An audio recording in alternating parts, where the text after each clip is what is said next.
Tonight, as you rest your head on the pillow, allow me to guide you into the mysterious heart of Zen Buddhism, what masters call the religion of no religion.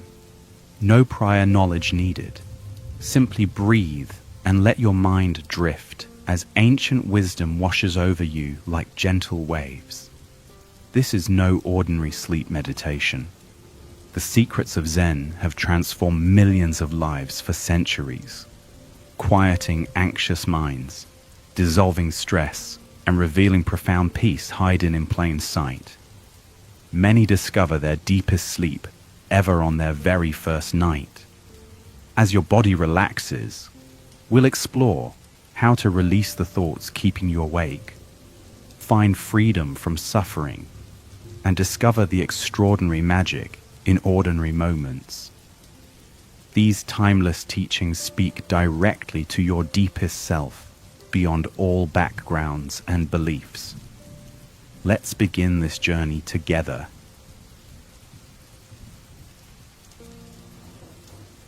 The unique approach of Buddhism. Buddhism stands apart from other major world traditions in a fundamental way. While many religions center around belief in God, souls, or sacred texts, Buddhism takes a different approach. The Buddha didn't ask his followers to have faith in things they couldn't verify. Instead, he invited them to explore their own experience, to see for themselves the nature of reality. When the Buddha was asked about metaphysical questions, about God, about the afterlife, about the beginning of the universe, he often remained silent or responded with a story or question that redirected attention to the present moment. As one story goes, two young priests once debated the best path to union with Brahma, the Hindu creator god. They approached the Buddha for his opinion.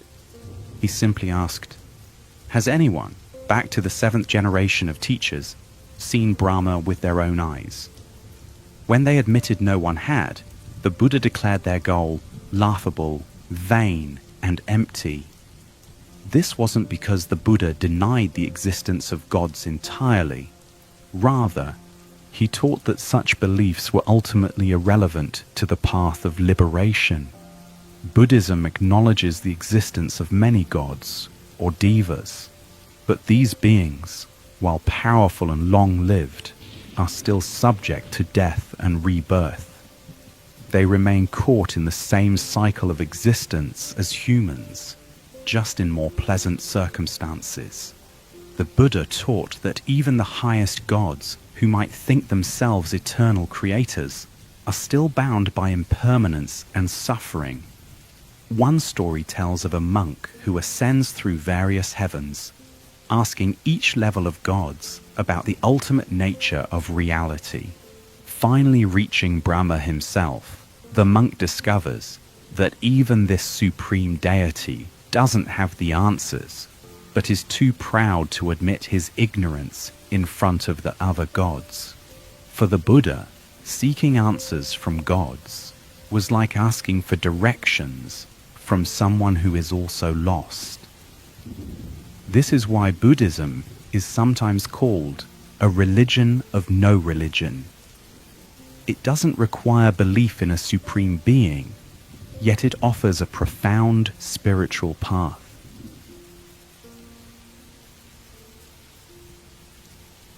The Buddha's journey. To understand Buddhism, we should first understand its founder. Siddhartha Gautama was born around 2,500 years ago in what is now Nepal, a prince raised in luxury and sheltered from the harshness of life. The story goes that when he finally ventured beyond the palace walls as a young man, he encountered for the first time an old person, a sick person, and a corpse. These sights revealed to him the inescapable reality of suffering that awaits all beings. Deeply moved, he abandoned his privileged life to seek the root causes of suffering and a way to overcome them. For years he followed various spiritual teachers and practiced extreme asceticism, starving himself, enduring pain, denying himself all comfort, nearly to the point of death. Eventually, he realized that this path of self-torture was as unhelpful as his former life of self-indulgence. He chose instead a middle way, and sitting in meditation beneath a Bodhi tree, he awakened to profound insights about the nature of reality. He discovered that all things are impermanent, constantly changing, that our attempts to cling to what cannot last inevitably leads to suffering, and that what we call ourself isn't a fixed, separate entity, but rather a flowing process, deeply connected with everything around us. After his awakening, the Buddha spent the remaining 45 years of his life teaching others how to realize these truths for themselves. He didn't ask people to believe him. He invited them to come and see, ehipassiko, to test his teachings through their own experience. Buddhism is, at its heart, a dialogue rather than a proclamation, a method rather than a doctrine.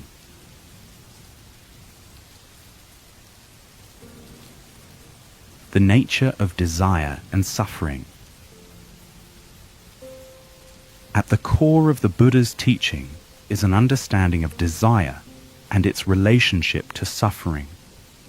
The Buddha observed that we constantly chase after things we want and run away from things we don't want, yet we never find lasting satisfaction. Desire, by its very nature, can never be satisfied, the Buddha taught. No matter what you do, you will not be satisfied. That's the intrinsic nature of desire. We often satisfy the things we dream of, only to immediately start dreaming of something else. The cycle continues endlessly. The Buddha used a powerful metaphor for this.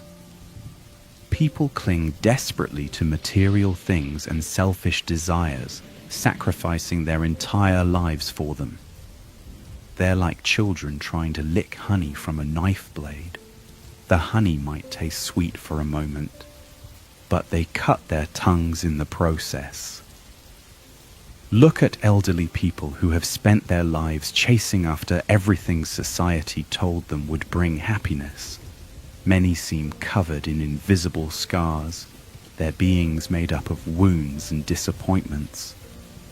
When such people die, there's rarely a smile on their face, only the decay of their unfulfilled hopes. But someone who has lived without being deceived by dreams and false desires grows more peaceful and innocent with age. In death, they become even more beautiful than in life. When you live authentically, aging brings magnificence rather than decay.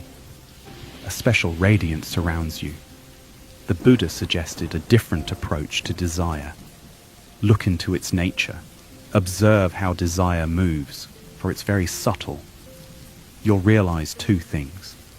Desire can never be satisfied, and once you understand this, desire will disappear, freeing you from craving. This is the state of peace, stillness, and liberation, the state of satisfaction.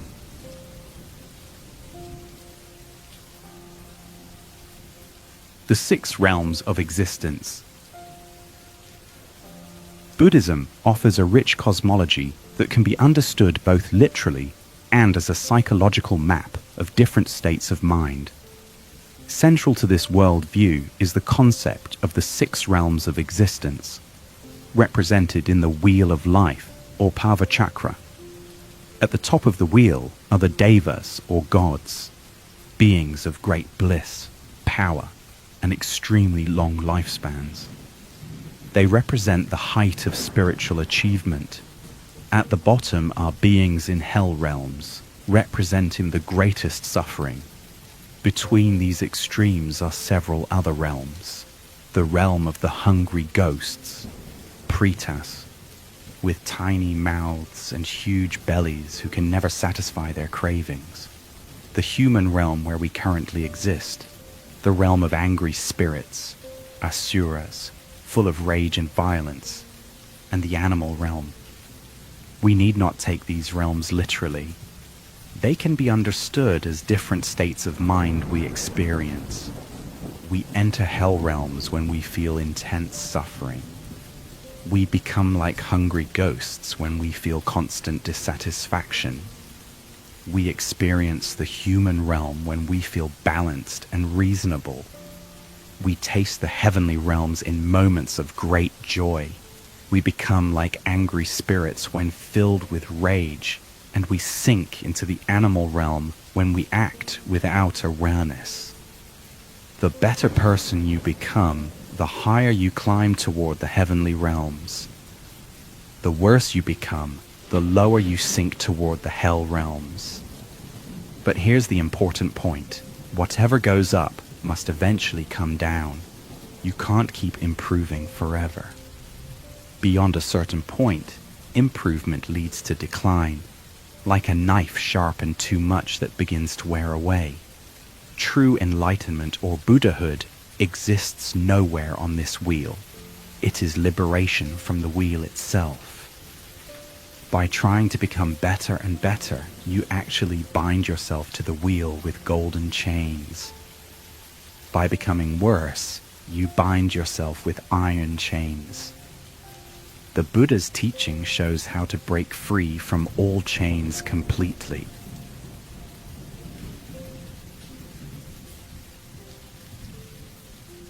Beyond self, the heart of Buddhist insight.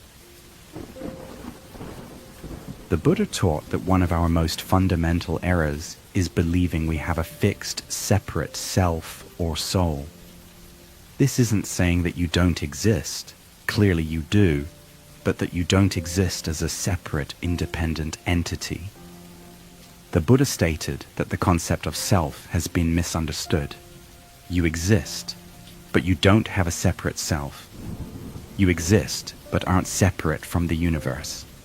Separation forms the basis of the self concept. If I am separate from you, I have a self. If you are separate from me, you have a self. Consider a map showing North and South America.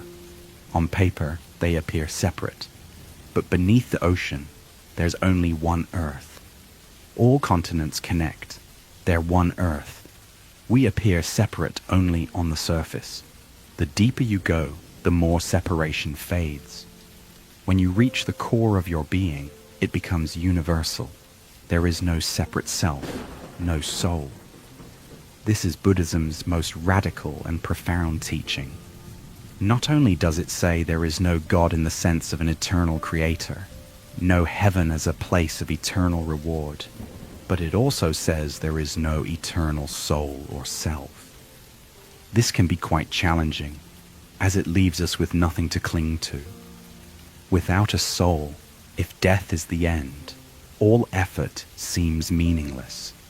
What's the point of meditation or prayer? But the Buddha's insight is that this very clinging to a permanent self is what causes our suffering in the first place. When we let go of this illusion, we discover a freedom and peace that doesn't depend on the idea of being a separate, permanent entity. This is how our universe truly is. A vast network of mutual interdependence, where everything implies everything else.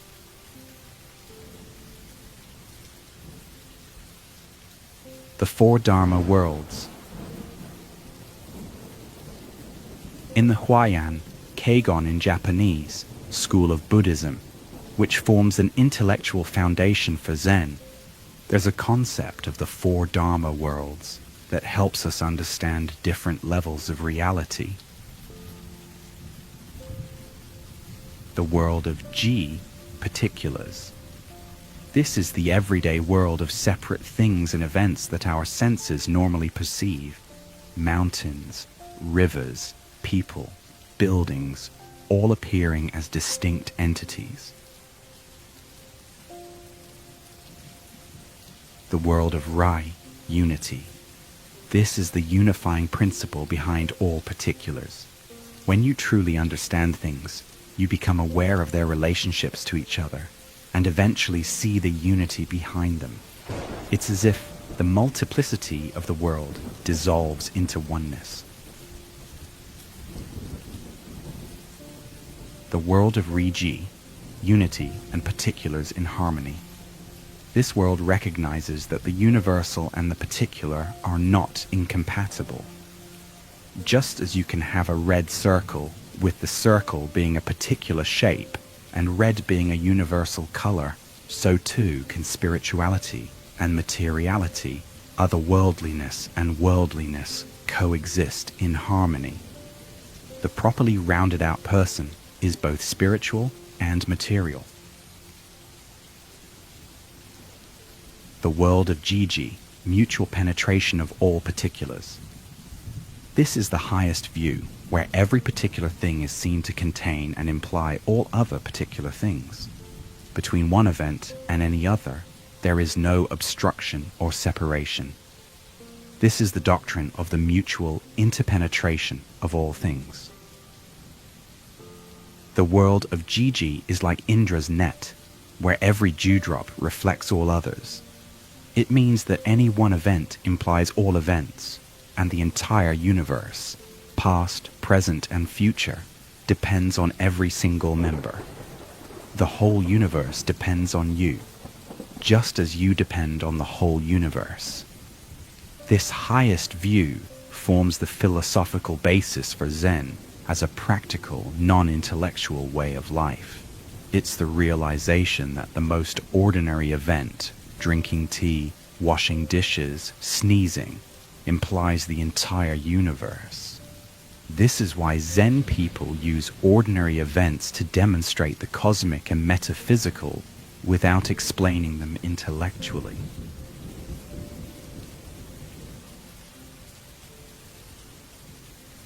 The middle way and dialectical teaching. The Buddha's approach to teaching was dialectical, meaning that rather than simply stating absolute truths, he offered teachings that would counterbalance wherever someone was leaning too far in one direction. When people pursued happiness too single-mindedly, he taught about life's inevitable suffering. When people clung to the idea of a permanent self, he taught that no fixed self exists. But the truth lies in the middle way, neither extreme suffering nor perfect happiness, neither eternal self nor complete non-self. This is why Buddhism is often described as the middle way. It avoids extremes of all kinds.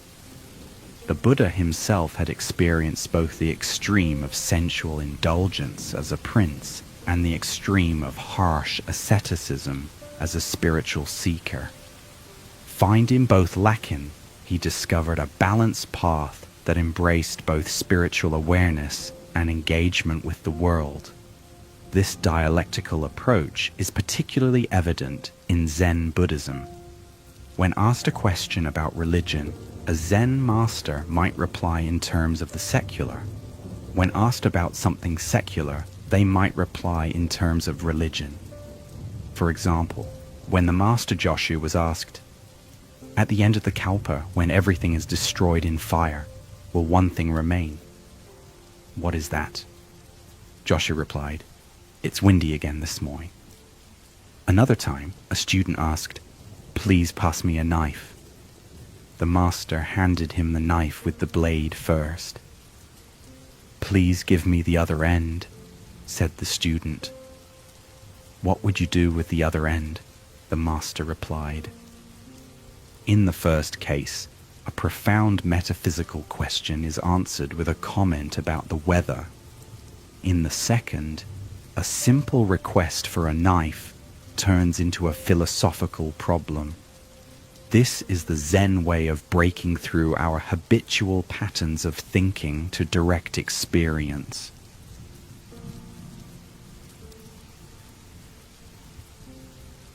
Zen, the direct pointing. Zen Buddhism represents one of the most fascinating expressions of Buddhism, particularly as it developed in Japan. What makes Zen special is its directness and simplicity. While other forms of Buddhism might involve elaborate rituals or detailed philosophical explanations, Zen cuts through all that to point directly at reality itself. Zen began in China around the 6th century when, according to tradition, an Indian monk named Bodhidharma brought a special teaching that was beyond words and letters. This tradition eventually made its way to Japan, where it profoundly influenced the culture, arts, and way of life. The word Zen comes from the Japanese pronunciation of the Chinese word Chan, which in turn comes from the Sanskrit word dhyana, meaning meditation or absorption. But Zen isn't just about sitting quietly, it's about bringing complete awareness to every aspect of life. A famous Zen saying declares, "Before enlightenment, chop wood and carry water. After enlightenment, chop wood and carry water." What changes isn't the activity, but the quality of awareness we bring to it. Zen teachers use various methods to awaken students from their habitual thinking. One approach involves presenting paradoxical statements or questions called koans, like, "What is the sound of one hand clapping?" Or, "What was your original face before your parents were born?" These questions can't be answered through logical thinking. They're designed to exhaust the rational mind and open the way for direct insight. Another method is zazen, just sitting in meditation, paying attention to breath and posture, letting thoughts and feelings arise and pass without getting caught in them. Unlike meditation practices that focus on achieving special states, Zen meditation is often described as just sitting, being completely present without seeking anything.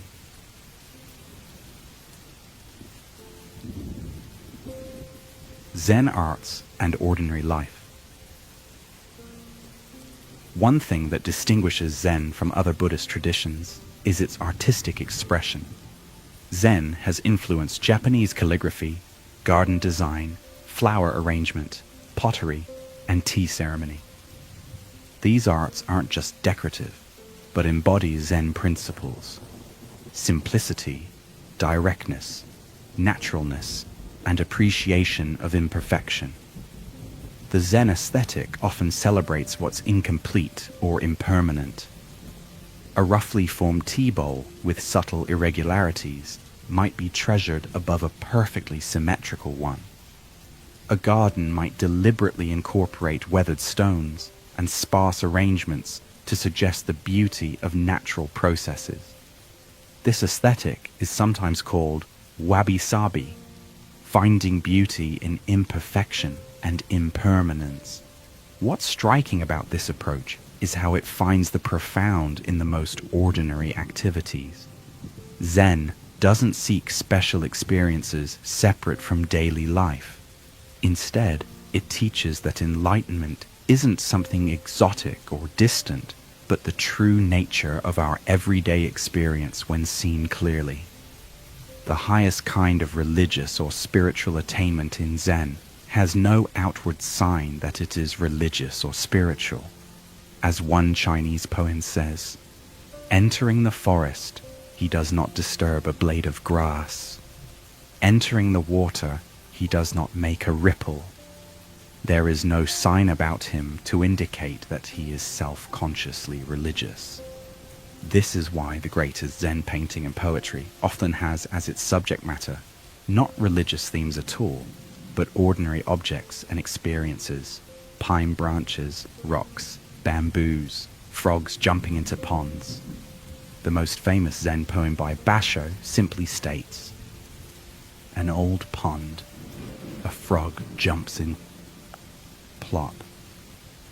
This poem contains no philosophical statements, yet it perfectly expresses the Zen appreciation for the ordinary moment, fully experienced. The splash is just a splash, nothing more, nothing less, yet when truly heard, it contains everything.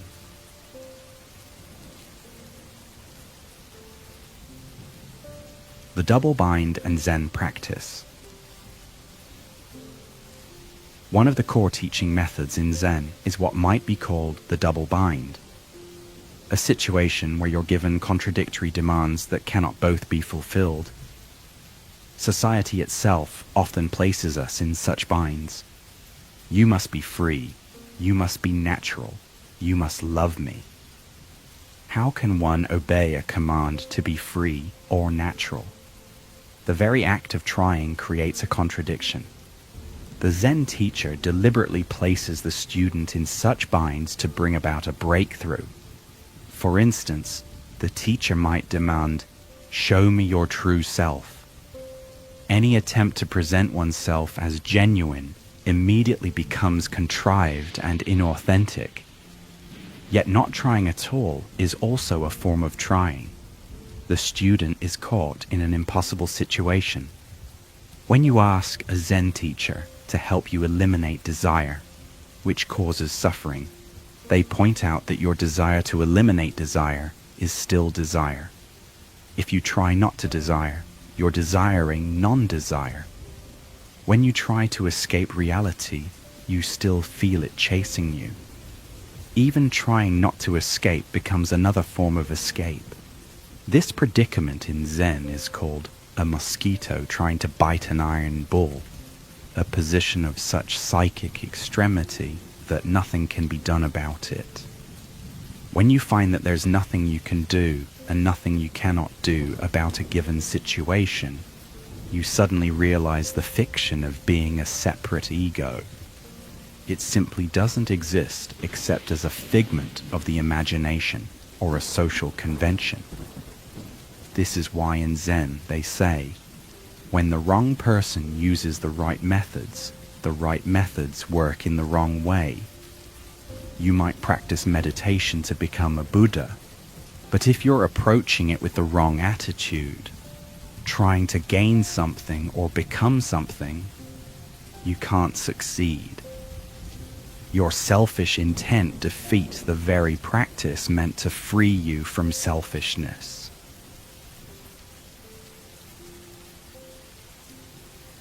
The religion of no religion.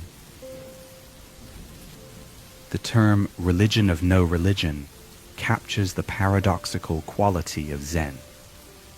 It's not that Zen rejects religion entirely, it's that it recognizes both the value and the limitations of religious forms. Think of religion as a raft for crossing a river. When you reach the other shore, you don't carry the raft on your back, you leave it behind. But some people get so attached to religious forms that they stay on the raft, going back and forth across the river endlessly. The religious teacher becomes like a ferryman who never reaches the shore himself. Someone does need to return the raft to help others cross. But they must remember that the goal is getting people across and setting them free, not keeping them on the raft forever. When too many crowd aboard, people mistake the means for the end. In the series of Zen paintings called the 10 Ox Herding Pictures, which depict stages of spiritual development, the final image shows a person returning to the marketplace with bliss-bestowing hands. Having attained enlightenment, represented in earlier pictures, they return to ordinary life to help others, but without any outward sign of spiritual attainment. They appear completely ordinary. This is the Bodhisattva ideal, someone who has awakened but returns to the world of everyday life out of compassion for all beings. As one Zen saint puts it, to return to the source is not the same as never having left. The truly enlightened person doesn't reject the world, but engages with it from a perspective of wisdom and compassion. The Zen master Rinzai once said, "If you meet the Buddha on the road, kill him." This shocking statement points to the danger of turning even the Buddha into an object of attachment. True awakening involves letting go of all concepts and images, even the most sacred ones.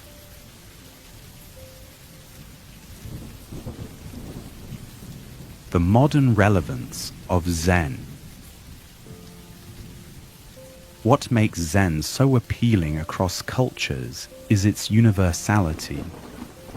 While it emerged from specific Buddhist traditions, its essence points to something recognized in many wisdom traditions: the possibility of living with greater awareness, presence, and freedom from our habitual patterns of thinking and reacting.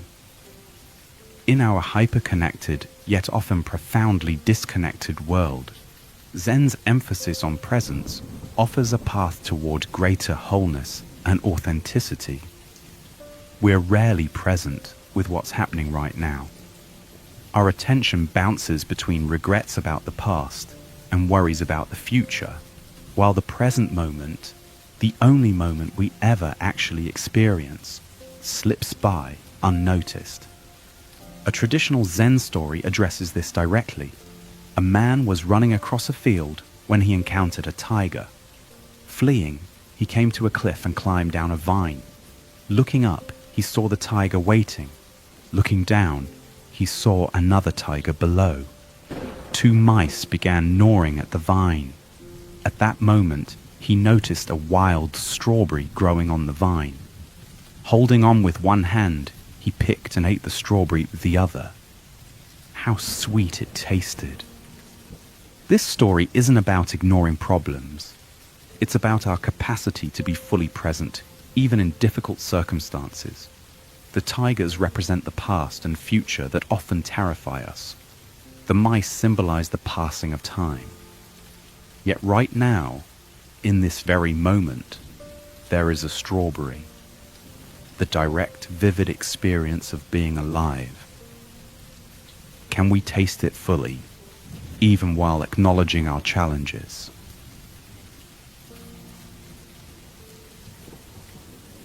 Digital distraction and Zen. In our modern world, we face a challenge the ancient Zen masters couldn't have imagined: digital distraction. Many of us check our phones within minutes of waking up and continue checking them throughout the day, often even during conversations with loved ones. Studies show the average person checks their phone over 150 times daily, often without conscious awareness. This constant fragmentation of attention not only prevents us from being present, but actually reshapes our brains, making sustained attention increasingly difficult. A modern Zen approach might involve noticing the urge to check your phone without immediately acting on it. What drives this compulsion? Is it fear of missing something? Boredom? Anxiety? By bringing awareness to this habit, we can begin to break its unconscious power. The Zen approach isn't about demonizing technology, but about bringing awareness to automatic habits. Most phone checking is driven not by necessity, but by restlessness, or a vague sense that something better might be happening somewhere else. The very opposite of Zen's emphasis on the fullness of the present moment.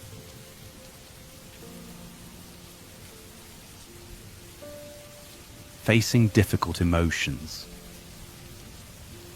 Another domain where Zen practice offers profound insight is in our relationship with difficult emotions like anxiety and fear. Many of us go to great lengths to avoid uncomfortable feelings, turning to distractions, substances, or constant busyness. Yet Zen suggests a radically different approach. Instead of trying to make anxiety go away, what if you got curious about it? Where exactly do you feel it in your body? What sensations are present? Does it stay the same or change from moment to moment?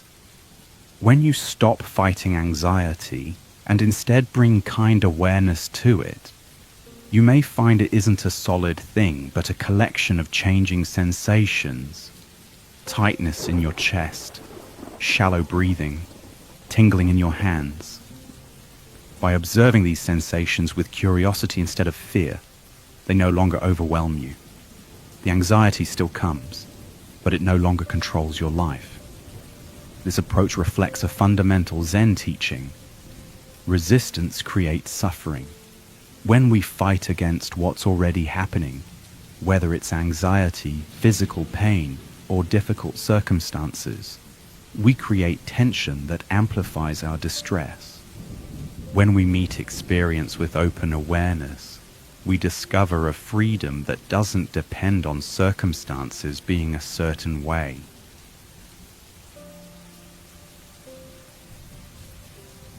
Beyond achievement. In the world of work and achievement, Zen offers particularly counterintuitive wisdom. While our culture celebrates ambition and constant self-improvement, Zen suggests that our relentless pursuit of goals often undermines the very satisfaction we're seeking. A CEO might proudly describe his rigorous productivity system and ambitious 5-year plan, only to have a Zen master ask, "With all this planning and achieving, when do you actually live? Are you constantly preparing to live at some future time when all your goals are achieved? When have you last fully experienced a single cup of tea without thinking about what comes next?" This points to a fundamental insight. Life only happens now. Our plans and ambitions have their place, but when they pull us out of the present moment into endless future-oriented striving, we miss our actual lives as they unfold. Many high achievers discover this too late, reaching their goals only to find a hollow feeling of, "Is this all there is?" Zen doesn't tell us to abandon meaningful work or ambitions, but it invites us to hold them more lightly, to find fulfillment in the process, rather than postponing our sense of aliveness until some future achievement.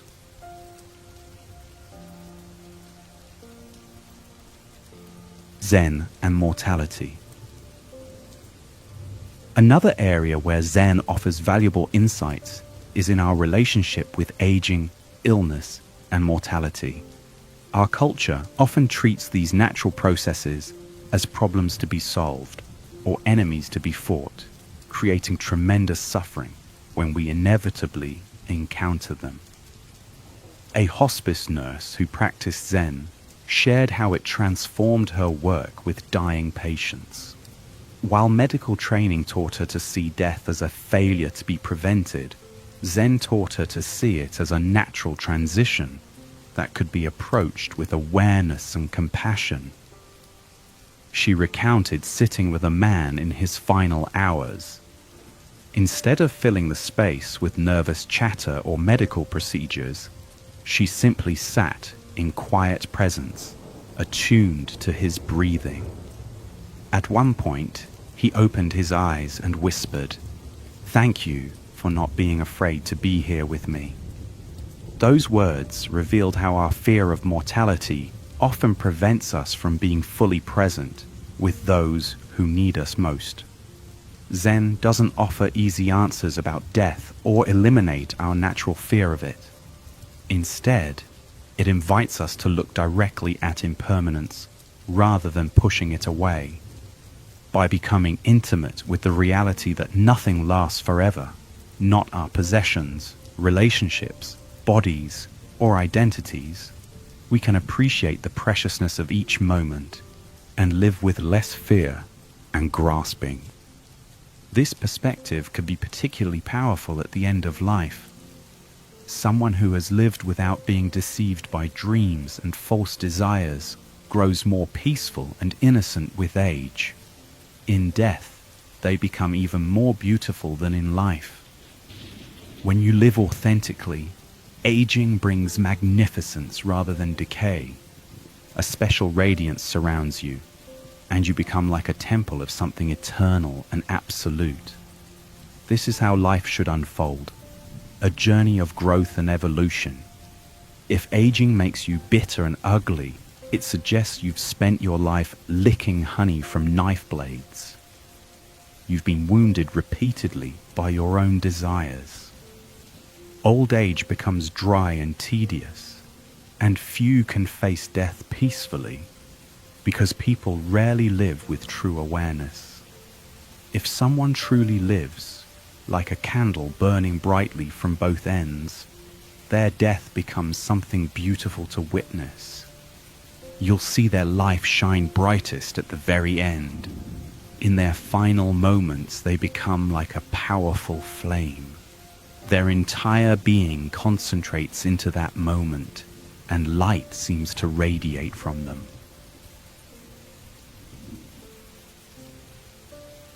Seeing beyond our stories.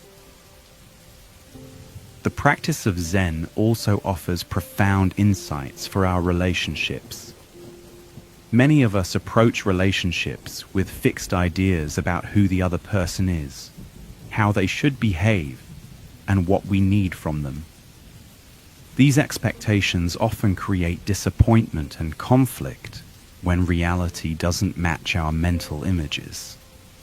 A couple on the verge of divorce attended a Zen-based relationship retreat as a last resort. During an exercise, they were instructed to look at each other for 5 minutes without speaking. For many couples, truly seeing each other without the filter of past grievances, future worries, and fixed narratives is revolutionary. Afterwards, the husband shared with surprise, "I saw my wife today for the first time in years. Not who I think she is or who I want her to be, but who she actually is right now." This moment of true seeing created an opening for genuine connection beyond their stories about each other. This practice of seeing without preconceptions applies to all relationships. How often do we interact with others based on our ideas about them, rather than meeting them freshly in each moment?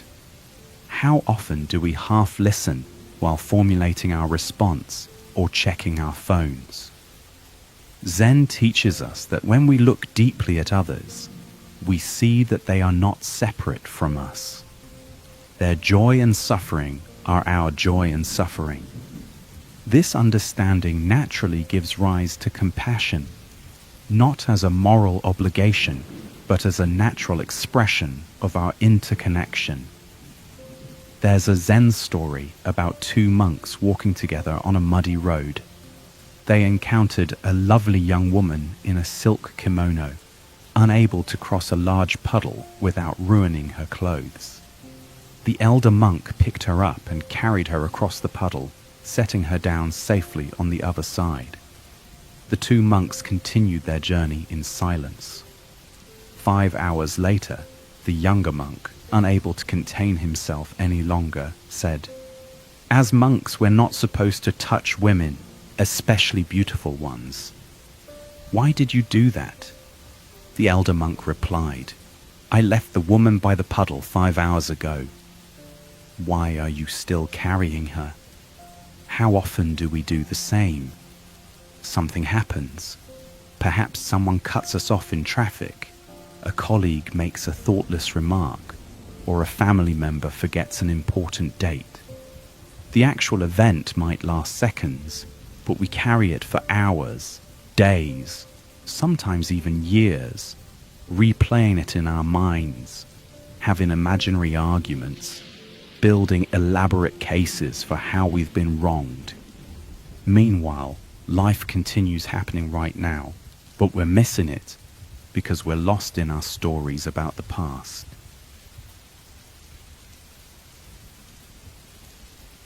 The inner critic and self-acceptance. Zen also offers wisdom for dealing with one of the most universal human challenges, the inner critic. Most of us have an internal voice that judges, criticizes, and finds us lacking in countless ways. This voice can become so familiar that we mistake it for reality or even for wisdom, when it's actually a conditioned pattern that creates needless suffering. A writer struggling with creative blocks attended a Zen retreat. During a private meeting with the teacher, he confessed that whenever he sat down to write, a voice in his head would tell him his ideas were worthless and that he was fooling himself to think he had any talent. The teacher asked, "When you hear that voice, who is hearing it?" This question stopped the writer short. He realized there was an awareness in him that could observe this critical voice rather than being completely identified with it. The teacher suggested that each time the critical voice arose, he should simply note thinking and return to his breath before continuing to write. This simple practice created enough space for the writer to recognize that the inner critic was not the truth about him, but a conditioned thought pattern. By neither fighting against it nor believing it, he found freedom to create, despite its continuing presence. This approach to the inner critic illustrates a fundamental Zen insight. We are not our thoughts. Thoughts arise and pass in the mind like clouds in the sky, but the sky itself, our basic awareness, remains spacious and clear. By learning to identify with awareness rather than with the contents of thinking, we find freedom from the tyranny of self-judgment.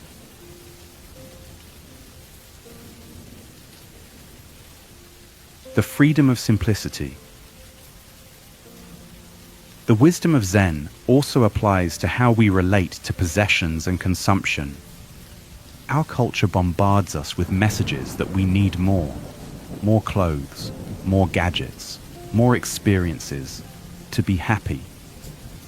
Yet many people find that accumulating possessions brings only temporary satisfaction before the craving for more returns. A successful businessman who practiced Zen shared his experience of downsizing from a large house filled with expensive belongings to a simple apartment with only what he truly needed and valued. The process wasn't about ascetic self-denial, but about discovering what truly contributed to his well-being versus what merely cluttered his life and mind. He found that with fewer possessions requiring maintenance, insurance, and mental energy, he experienced greater freedom and clarity. His practice became noticing the impulse to acquire new things and questioning whether they would genuinely enrich his life or simply add complexity and distraction. This approach reflects the Zen aesthetic of simplicity, not as a rigid standard of minimalism, but as a natural expression of knowing what truly matters. When we're not constantly chasing after the next thing, we can appreciate what we already have more fully. Psychologists have observed that people who feel powerless internally often buy expensive things to compensate. If someone feels weak inside, they might want the best car they can find. Their inner strength has faded, so they replace it with something external. They feel powerful when the car speeds down the highway. They become the car. For years, psychologists have noted that people with deep feelings of unworthiness often have the biggest ambitions. Nobody goes into politics unless they're trying to prove something to themselves. Politicians typically feel inferior inside and can't bear it. They need to prove their importance because they don't truly believe in themselves. Whatever you lack on the inside, you try to gather from the outside world. But if you're complete within yourself, you can simply relax in your own peaceful presence. Only then can you truly see your own beauty and know who you really are.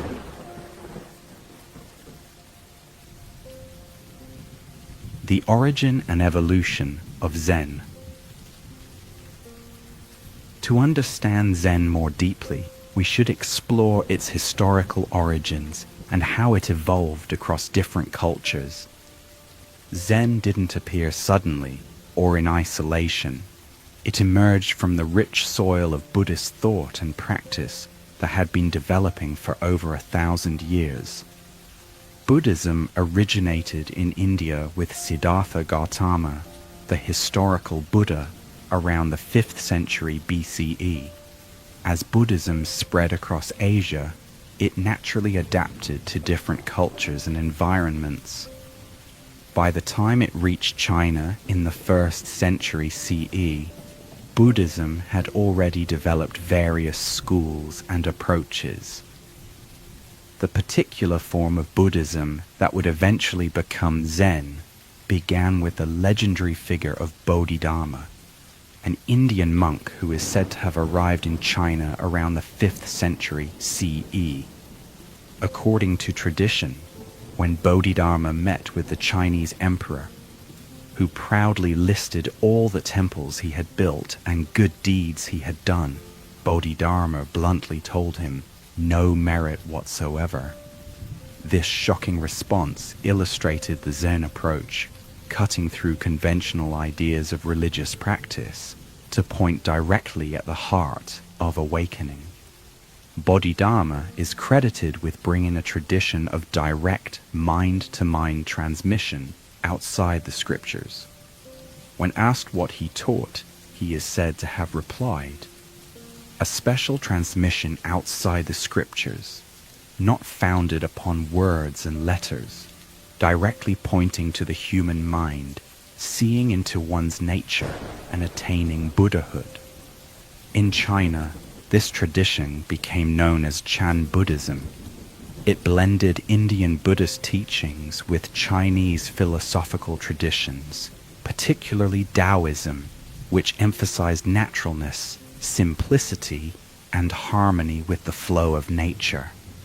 This synthesis created a uniquely Chinese form of Buddhism that valued direct experience over theoretical knowledge. Chan Buddhism flourished during the Tang Dynasty, 618 to 907 CE, considered the golden age of Chinese culture. Masters like Winning, Mazu, Linji, and Zhaozhou developed distinctive teaching styles that employed surprising tactics to break through their students' conceptual thinking. When Chan Buddhism was transmitted to Korea, where it became known as Seon, and later to Japan in the 12th century, where it became known as Zen, each culture added its own flavor to the practice. In Japan particularly, Zen influenced nearly every aspect of culture, from architecture and garden design to pottery, painting, calligraphy, and even everyday activities like serving tea or arranging flowers. Today, Zen has spread worldwide and continues to evolve as it encounters new cultures. While maintaining its essential focus on direct experience, Zen adapts its forms and practices to meet the needs of contemporary practitioners in diverse settings.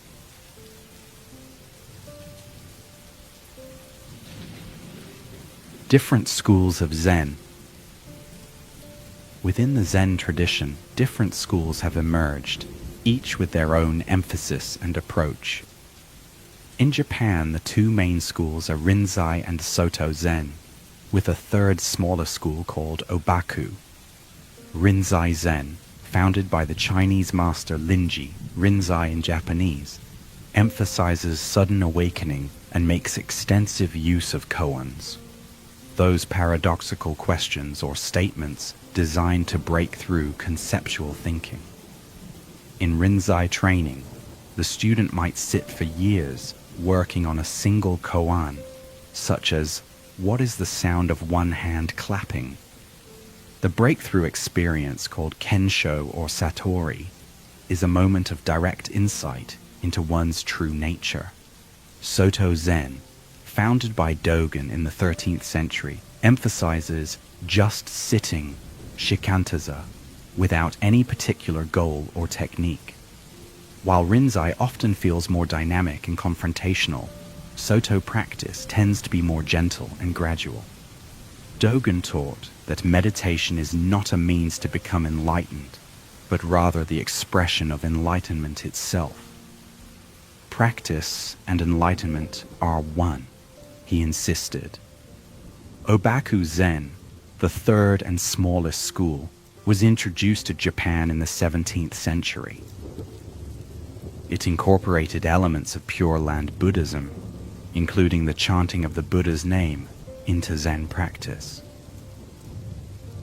Despite these differences, all schools of Zen share the fundamental recognition that awakening is not something to be achieved in the future, but our natural state when we stop obscuring it with our thinking and striving.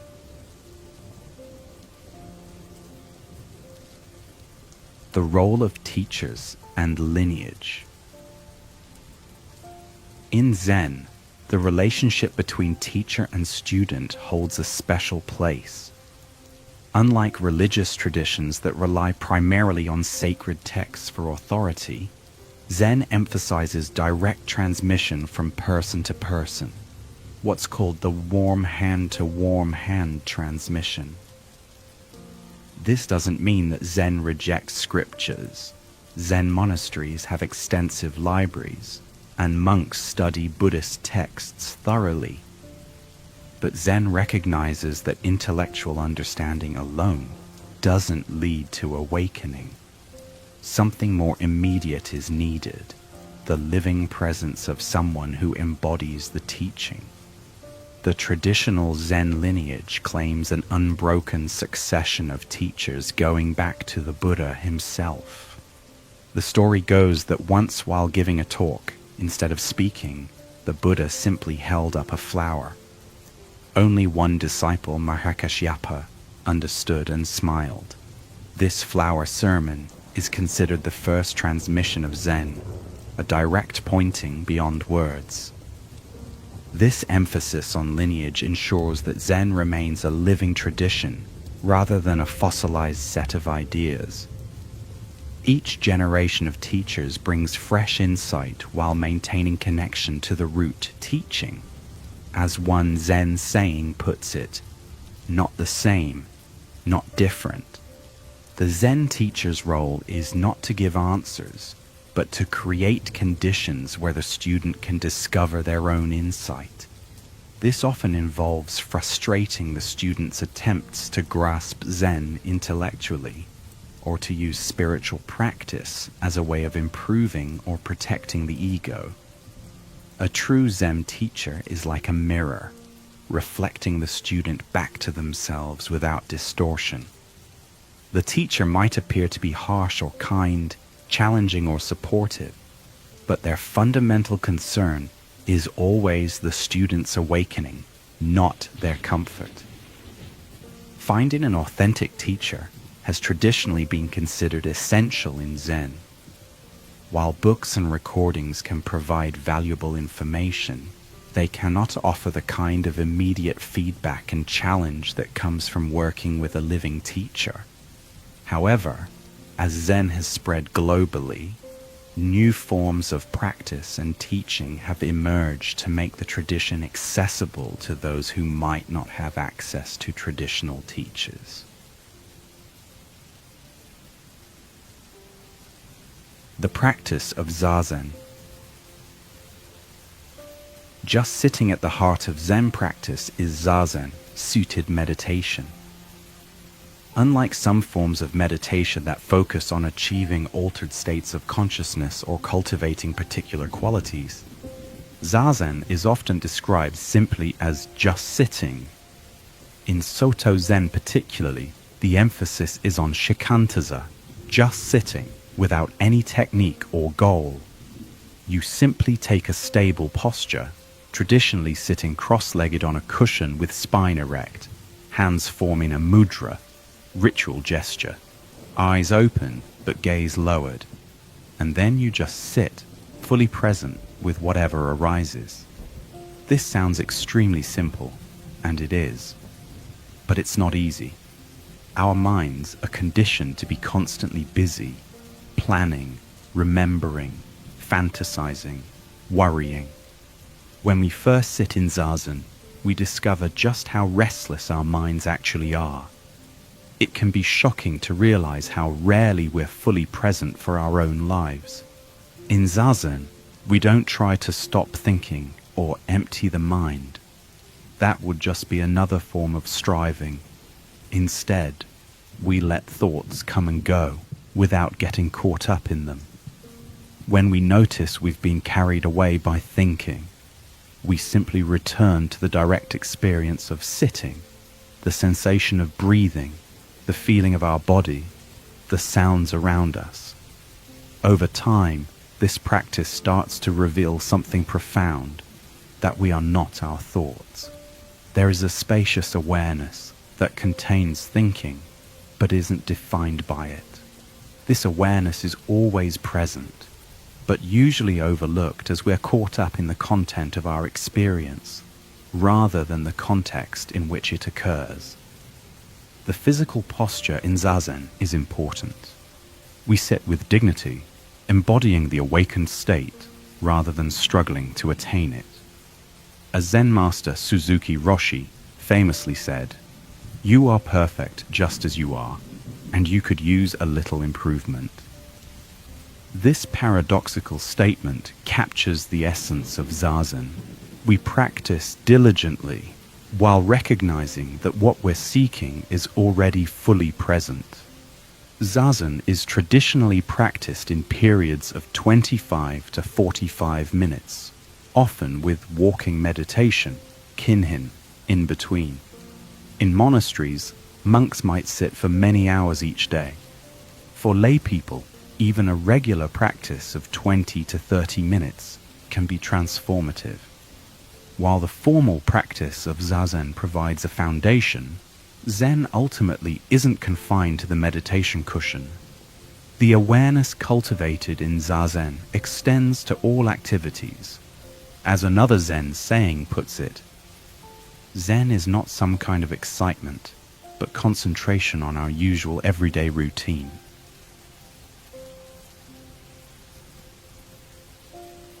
The Zen mindset in daily life. The ultimate aim of Zen practice isn't to have special experiences during meditation, but to bring the qualities of awareness, presence, and compassion into everyday life. This is sometimes called carrying the meditation pillow on your head, taking the qualities cultivated in formal practice into all your activities. One way Zen practitioners work with this is through mindful attention to everyday tasks. Cooking, cleaning, gardening, even using the bathroom, all become opportunities for practice. This isn't about making these activities special or spiritual. It's about being fully present for them, just as they are. There's a famous Zen story about a monk who asked his teacher, "How do you practice Zen?" The teacher replied, "When you're hungry, eat. When you're tired, sleep." The monk responded, "But that's what everyone does." The teacher smiled and said, "No, it isn't. Most people eat while thinking about 100 other things. They sleep while dreaming of 1,000 things. They don't just eat and just sleep." This story highlights the difference between simply performing actions and being fully present for them. Most of us move through our days on autopilot, lost in thoughts about the past or future, rarely experiencing the richness of the present moment. Zen practice invites us to wake up from this trance and discover the aliveness that's available in ordinary experience. This doesn't require changing what we do, just how we do it. with full awareness rather than divided attention. Thich Nhat Hanh, the Vietnamese Zen teacher, developed the concept of mindfulness bells, using everyday cues like a ringing telephone or red traffic light as reminders to return to present moment awareness. Any recurring event in your day can serve this purpose. The ping of a new email, walking through a doorway, or turning on a faucet. Each becomes an invitation to return to the present. This integration of mindfulness into daily activities is particularly important in our modern context, where the pace of life and constant digital distractions make it increasingly difficult to maintain focused attention. By bringing Zen awareness into everyday moments, we create islands of presence in a sea of distraction. Zen and creativity. Zen has had a profound influence on the arts, not just in Japan, but worldwide. The Zen approach to creativity isn't about self-expression in the Western sense. It's about getting the self out of the way to allow something more universal to emerge. In traditional Zen arts like calligraphy, painting, pottery, and flower arrangement, years of technical training are required. But the final step is always letting go of technique to allow spontaneous expression. It's only when the artist disappears that true art emerges. This paradox is captured in the concept of controlled accident. The Zen artist isn't trying to impose their will on the materials, but rather working with their inherent qualities, allowing something unexpected to emerge. A pot isn't forced into shape, but emerges through a conversation between the clay, the potter's hands, and the turning wheel. Zen-influenced arts often celebrate imperfection and transience. A crack in a tea bowl might be highlighted with gold rather than hidden kintsugi. A flower arrangement might include a dying leaf to acknowledge the impermanence of all things. These aesthetic choices reflect core Zen insights about the nature of reality. The influence of Zen on creativity extends far beyond traditional Asian arts. Artists and writers as diverse as John Cage, Agnes Martin, Gary Snyder, and Leonard Cohen have drawn inspiration from Zen. The beat poets of the 1950s were particularly influenced by Zen's emphasis on spontaneity and direct experience. For anyone engaged in creative work, Zen offers valuable insights. The emphasis on process over outcome, on working with rather than against the material, and on allowing rather than forcing.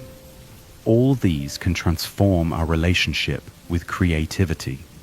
Most importantly, Zen reminds us that creativity isn't something we possess, but something we participate in when we get out of our own way.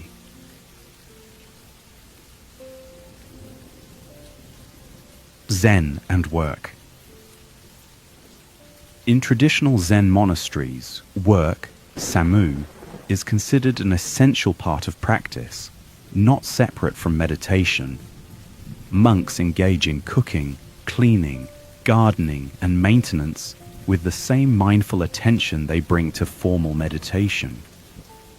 This approach to work offers a stark contrast to modern attitudes that often see work as merely a means to an end, something we endure to earn money for the real living that happens outside working hours. Zen suggests that any activity approached with full awareness can be a vehicle for awakening. The key is to focus on the work itself, rather than its results or rewards. When we're fully engaged in a task, giving it our complete attention, something shifts. The boundary between worker and work dissolves, and we enter what psychologists now call a flow state. a condition of optimal experience where we're completely absorbed in what we're doing. Zen master Thich Nhat Hanh suggests using the breath as an anchor while working. Breathing in, I know I am breathing in. Breathing out, I know I am breathing out. This simple practice helps prevent our minds from wandering into worries about the future or ruminations about the past, keeping us grounded in the present moment. Another Zen approach to work involves doing one thing at a time. In a culture that celebrates multitasking, Zen reminds us that our attention is inherently limited. When we try to do multiple things simultaneously, we often do none of them well and deplete our mental resources in the process. By giving our full attention to one task before moving to the next, we not only produce better results, but experience greater satisfaction. The mind becomes more settled, less scattered. We might actually get more done with less effort, simply because we're not wasting energy switching between tasks or recovering from distractions. Perhaps most fundamentally, Zen invites us to reconsider the very purpose of work. Beyond earning a living, work can be a way of contributing to the well-being of all life, of expressing our deepest values, and of developing ourselves as human beings. When work is approached in this spirit, even seemingly mundane tasks become meaningful.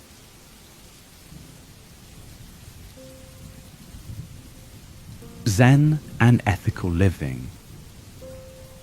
While Zen is often associated with meditation and mystical insight, it also offers profound guidance for ethical living. Unlike religious traditions that emphasize obedience to divine commandments, Zen ethics emerge from a deep understanding of our interconnectedness with all life. Traditional Buddhist ethics are expressed in precepts, guidelines for speech and action that help create conditions conducive to awakening. These aren't seen as absolute rules handed down from above, but as expressions of wisdom and compassion that we gradually internalize through practice.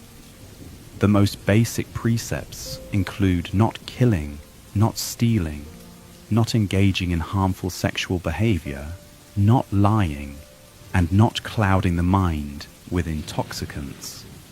These are not followed out of fear of punishment, but from a growing recognition that actions which harm others ultimately harm ourselves as well, since we aren't separate from the web of life.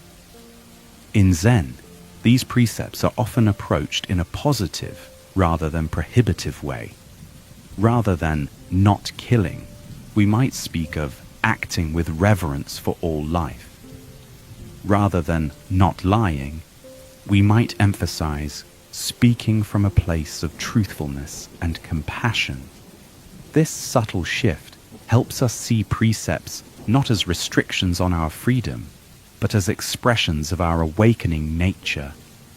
Beyond specific guidelines, Zen ethics emphasize responsiveness to the unique circumstances of each situation. What's helpful in one context might be harmful in another. This doesn't mean anything goes, but rather that ethical action requires awareness and discernment, rather than rigid adherence to rules. This flexible, context-sensitive approach to ethics is captured in a famous Zen story. A monk asked his teacher, "What is the essential meaning of Buddhism?" The teacher replied, "Do good, avoid evil, purify your mind." The monk said, "That's so simple, even a child of 3 could understand it." The teacher responded, "Yes, but even an old person of 80 finds it difficult to practice." The story reminds us that ethical understanding is simple, but ethical living requires ongoing practice and attention. It's not enough to know what's right. We must embody it in our actions, moment by moment. In our complex modern world, Zen ethics offer a valuable approach that avoids both rigid moralism and anything-goes relativism. By grounding ethical choices in awareness of interconnection and in the direct experience of how our actions affect ourselves and others, Zen provides a flexible yet robust foundation for navigating ethical challenges.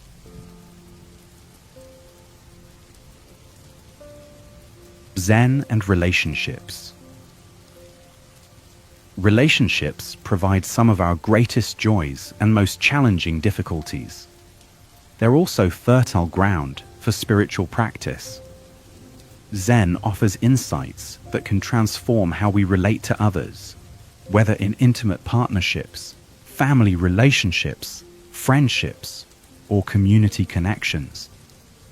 One core Zen teaching is that there is no separate self. When we truly understand this, we recognize that the boundaries we perceive between ourselves and others are more fluid and permeable than we typically assume. This doesn't mean we lose our individuality, but rather that we see it in a larger context of interdependence. From this perspective, the common question, what can I get from this relationship, shifts to, how can this relationship help all involved to flourish? Rather than seeing relationships as transactions where we try to maximize benefits and minimize costs for ourselves, we can approach them as shared journeys of growth and awakening. Zen practice also helps us become more fully present in our relationships. How often are we physically with someone but mentally elsewhere, thinking about work, planning dinner, or scrolling through social media? This divided attention prevents genuine connection. When we bring mindful awareness to our interactions, something deeper becomes possible.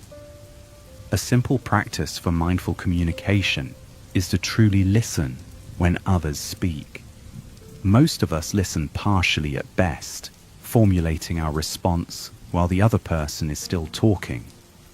Zen suggests listening completely, giving our full attention to understanding not just the words, but the person speaking them. When we listen in this way, people feel truly seen and heard, which in itself can be deeply healing. Another valuable Zen approach to relationships involves non-attachment to fixed ideas about others. We all have tendency to create mental images of the people in our lives. She's always critical. He never listens. They're so self-centered. These images might contain some truth, but they also limit our ability to see the person freshly in each moment and to recognize their capacity for change.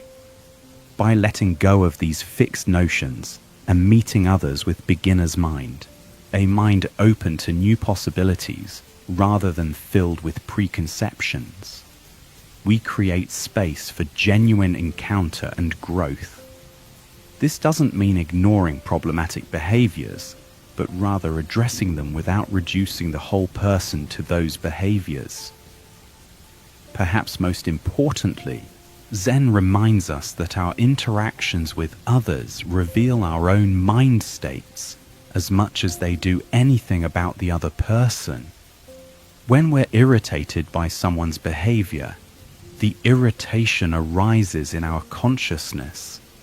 By noticing our reactions without immediately acting on them, we gain insight into our own patterns and create more choice in how we respond. This internal awareness is the foundation of skillful relationship.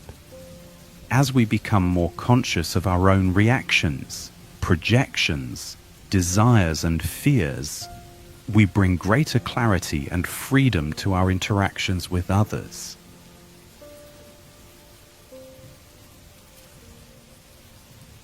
Zen and conflict resolution. Conflict is an inevitable part of human life.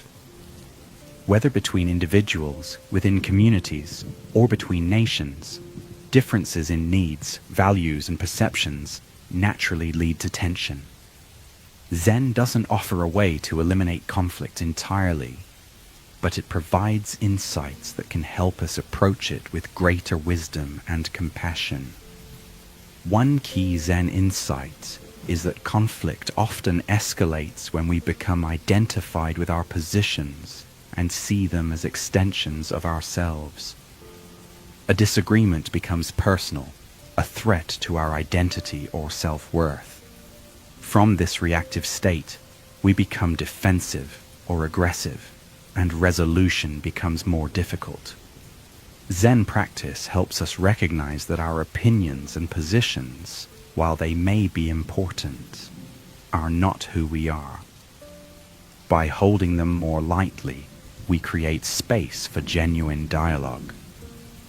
We can listen to differing viewpoints without feeling personally threatened, and we can advocate for our own perspective without needing to win at all costs.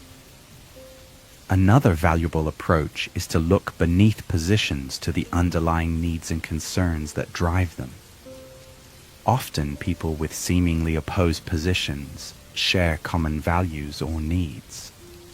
By focusing on these deeper shared concerns rather than surface disagreements, we can find creative solutions that address everyone's essential requirements.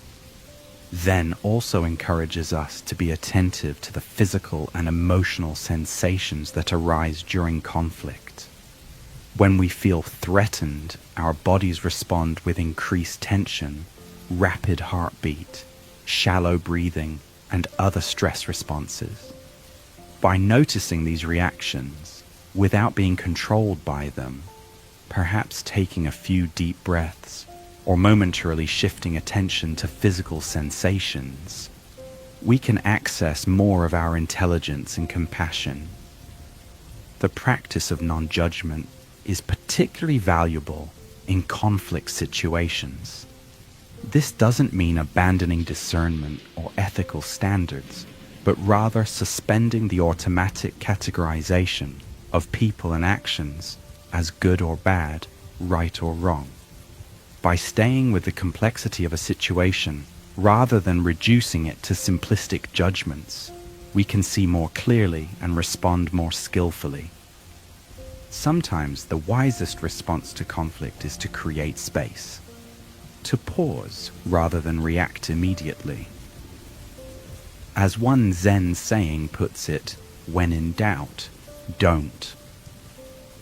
A period of reflection, perhaps including meditation or consultation with trusted others, can allow for a more considered response rather than a reactive one. In community conflicts, Zen emphasizes the importance of creating processes where all voices can be heard with respect. This doesn't mean everyone gets what they want, but that everyone feels their perspective has been genuinely considered. When people feel heard, they're often more willing to accept outcomes different from their initial preferences. Perhaps most fundamentally, Zen approaches conflict with a recognition of our shared humanity and interdependence. Even those with whom we strongly disagree are, like us, seeking happiness and trying to avoid suffering. This basic recognition doesn't automatically resolve differences, but it provides a foundation of respect and compassion that makes resolution more possible.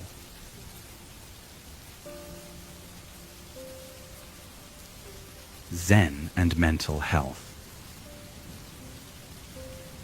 The relationship between Zen practice and mental health is complex and nuanced. While Zen isn't a replacement for professional mental health care when needed, its insights and practices can contribute significantly to psychological well-being. At its core, Zen offers a profound understanding of the human mind, how it works, how it creates suffering, and how it can be transformed. Through meditation and mindful attention to daily activities, we learn to observe our thoughts and emotions without being completely identified with them or controlled by them. This capacity for mindful observation creates what psychologists call metacognitive awareness, the ability to observe our own mental processes. This awareness gives us more choice in how we respond to thoughts and emotions rather than reacting to them automatically. For example, when anxiety arises, instead of being completely caught in the anxious thoughts and sensations, we can notice, anxiety is present, and relate to it with some spaciousness. Similarly, when negative self-talk emerges, I'm not good enough, I always mess things up, we can recognize these as thoughts rather than absolute truths about ourselves. Zen practice also helps us develop greater acceptance of difficult experiences. Rather than fighting against uncomfortable emotions or trying to escape them through distraction or substance use, we learn to be with them with kindness and curiosity. This doesn't mean passively enduring suffering, but rather meeting it in a way that doesn't amplify or prolong it. The concept of non-attachment in Zen is particularly valuable for mental health. Many psychological difficulties involve becoming overly attached to certain thoughts, self-concepts, or desired outcomes. When life doesn't match our fixed ideas about how things should be, we suffer. By holding our thoughts and expectations more lightly, we become more flexible and resilient in the face of life's inevitable changes and challenges. Zen's emphasis on present moment awareness can be especially helpful for those struggling with rumination or worry, mental patterns that keep us stuck in the past or anxious about the future. By gently returning attention to the present moment, we interrupt these unproductive thought cycles and reconnect with the direct experience of being alive right now. The integration of mind and body in Zen practice is another aspect that supports mental health. Our mental states are intimately connected with physical sensations, and body-based practices like mindful breathing, walking meditation, or mindful movement help us work with psychological challenges at the somatic level rather than just the cognitive one. For those dealing with specific mental health conditions, Zen-inspired approaches like mindfulness-based cognitive therapy, MBCT, and acceptance and commitment therapy, ACT, have been clinically validated as effective treatments. These approaches combine traditional Zen insights with modern psychological understanding to address conditions like depression, anxiety, and stress-related disorders. It's important to note, however, that Zen practice isn't appropriate for everyone at all times. People experiencing acute psychosis, severe depression, or other serious mental health crises may need other forms of support before meditation becomes helpful. And even for those for whom meditation is generally beneficial, certain difficult emotions or memories may arise during practice that require additional support from a therapist or counselor. The wisest approach is TDUC Zen practice and professional mental health care, not as alternatives, but as complementary resources. Many people find that combining meditation with therapy, and when appropriate, medication, provides the most comprehensive support for psychological well-being.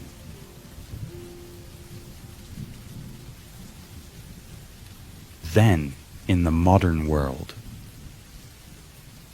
as Zen has traveled from east to west and from traditional to modern contexts, it has both transformed and been transformed. Today, Zen practices and insights are being applied in settings the ancient masters could never have imagined, from corporate boardrooms to scientific laboratories, from prison cells to hospital wards. This adaptation raises important questions about cultural appropriation, authenticity, and the essence of Zen. Is Zen still Zen when removed from its traditional Asian context?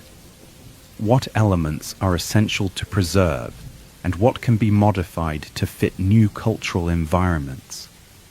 There's no simple answer to these questions, but we can observe some of the ways Zen is evolving in the modern world. One significant development is the secularization of Zen practices, particularly meditation. Programs like mindfulness-based stress reduction, MBSR, and mindfulness-based cognitive therapy, MBCT, have extracted meditation techniques from their religious context and presented them in scientific and therapeutic frameworks. This secularization has made meditation accessible to many who might be uncomfortable with Buddhist religious elements. It has also facilitated scientific research on the effects of meditation, with hundreds of studies documenting benefits for physical and mental health. However, some critics argue that this approach reduces Zen to a self-improvement technique, losing the deeper spiritual and ethical dimensions of the tradition. Another modern development is the democratization of Zen.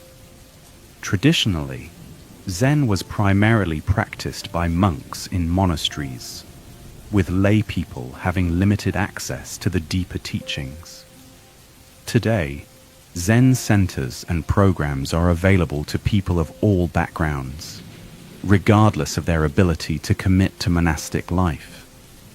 While this has made Zen more widely accessible, it also raises questions about depth of practice and the role of sustained intensive training. Technology has also influenced modern Zen practice. Meditation apps, online courses, and virtual Sanghas communities make Zen resources available to people who might not have access to local teachers or groups. These digital adaptations offer convenience and accessibility, but may lack the direct person-to-person transmission that has been central to the Zen tradition. Social engagement is another area where modern Zen is evolving. While traditional Zen has sometimes been criticized for focusing on individual liberation at the expense of social justice, many contemporary Zen practitioners explicitly connect their practice to activism and social change. Organizations like the Buddhist Peace Fellowship and movements like Engaged Buddhism seek to apply Zen insights to collective challenges like environmental degradation, economic inequality, and systemic discrimination. Perhaps the most significant aspect of Zen's modern evolution is its encounter with Western psychology, neuroscience, and philosophy. This cross-fertilization has enriched both Zen and Western understanding of consciousness, cognition, and human potential. Concepts that might once have seemed mystical or esoteric, like non-duality or the constructed nature of the self, now find parallels in scientific research on brain function and cognitive processes. As Zen continues to evolve in the modern world, the challenge is to preserve its essential insights and integrity while allowing it to take new forms appropriate to different cultural contexts. This requires a delicate balance, neither clinging rigidly to traditional forms, nor diluting the practice to the point where its transformative potential is lost. The most promising approach may be what Zen itself teaches, to hold tradition neither too tightly nor too loosely, to approach new developments with both respect for ancient wisdom and openness to fresh insights, and to focus not on abstract questions of authenticity, but on the practical matter of what genuinely helps people awaken.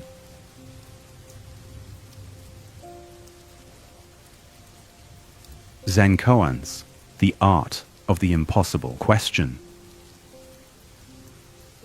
One of the most distinctive and fascinating aspects of Zen practice, particularly in the Rinzai tradition, is the use of koans. These enigmatic questions, statements, or stories are designed to propel the student beyond logical thinking into direct insight. A koan isn't a riddle with a clever solution, nor is it nonsense designed to frustrate the intellect, though it certainly does that. Rather, it's a precision tool crafted to create a particular kind of crisis. A crisis of meaning that, when fully experienced, can open into breakthrough. Famous koans include, what is the sound of one hand clapping? What was your original face before your parents were born? Does a dog have Buddha nature? If you meet the Buddha on the road, kill him. When a student is given a koan, they're expected to meditate on it day and night, bringing their whole being to this impossible question. The usual approaches of logical analysis, metaphorical interpretation, or philosophical speculation all fail to crack the koan. That's precisely the point. The koan is designed to exhaust all the mind's usual strategies, creating a state of great doubt where one's entire framework of understanding is called into question. In this state of not knowing, something new can emerge, a direct, non-conceptual insight. The Japanese term for this breakthrough is satori, a moment of seeing into one's true nature beyond all concepts and constructions. In traditional Rinzai training, the student regularly meets with the teacher in private interview, Dokusan, to present their understanding of the koan. The teacher can immediately discern whether the student has had genuine insight or is still caught in conceptual thinking. No explanation or interpretation, however clever, will satisfy the teacher. Only when the student embodies the truth of the koan, when they become the koan, will the teacher recognize their realization. Once a student resolves one koan, they're given another. In traditional training, a student might work through hundreds of koans over many years, each one addressing different aspects of awakening and its expression in daily life. The koan tradition highlights a key aspect of Zen, that ultimate truth cannot be captured in concepts or conveyed through words. It must be directly experienced. As one Zen saying puts it, don't mistake the finger pointing at the moon for the moon itself. All teachings, including koans, are merely pointers to a reality that transcends language. This doesn't mean that Zen is anti-intellectual or opposed to rational thought. Rather, it recognizes both the value and the limitations of conceptual understanding. Concepts are useful tools for navigating the relative world, but they can never capture the absolute. The koan practice helps us recognize when we're mistaking our conceptual maps for the territory itself. In our modern world, where we're constantly bombarded with information and explanations, the koan practice offers a radical alternative. An invitation to rest in not knowing, to become comfortable with mystery, and to discover what lies beyond our conceptual constructions of reality.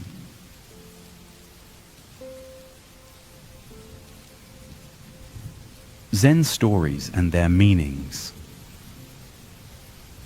Zen teachings are often transmitted through stories rather than abstract philosophical statements. These stories typically feature interactions between masters and students, highlighting moments of awakening or illustrating key aspects of Zen wisdom.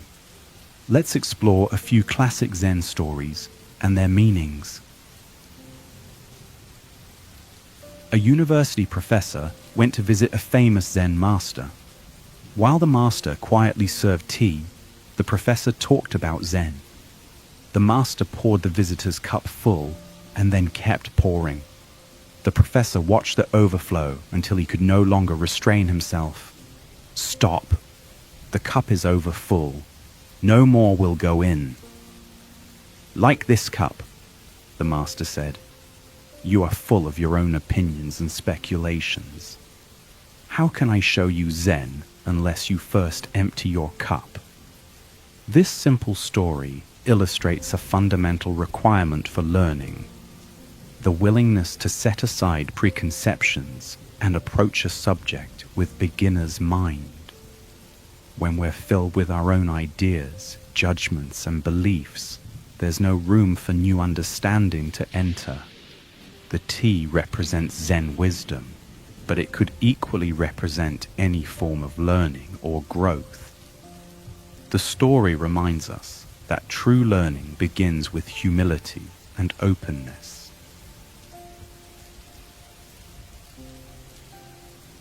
A man traveling across a field encountered a tiger. He fled, the tiger chasing after him. Coming to a precipice, he caught hold of the root of a wild vine and swung himself down over the edge.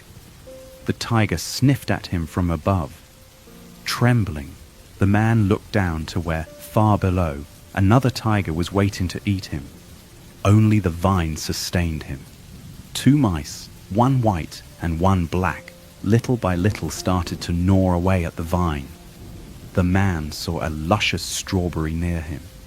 Grasping the vine with one hand, he plucked the strawberry with the other. How sweet it tasted! This vivid story captures the human condition with remarkable economy.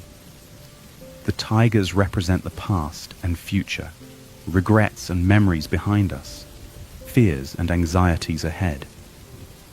The mice nibbling the vine represent the passing of time, gradually bringing us closer to death. Yet in the midst of this precarious situation, there's a strawberry, the present moment in all its potential richness. The story doesn't deny the reality of danger or the inevitability of death.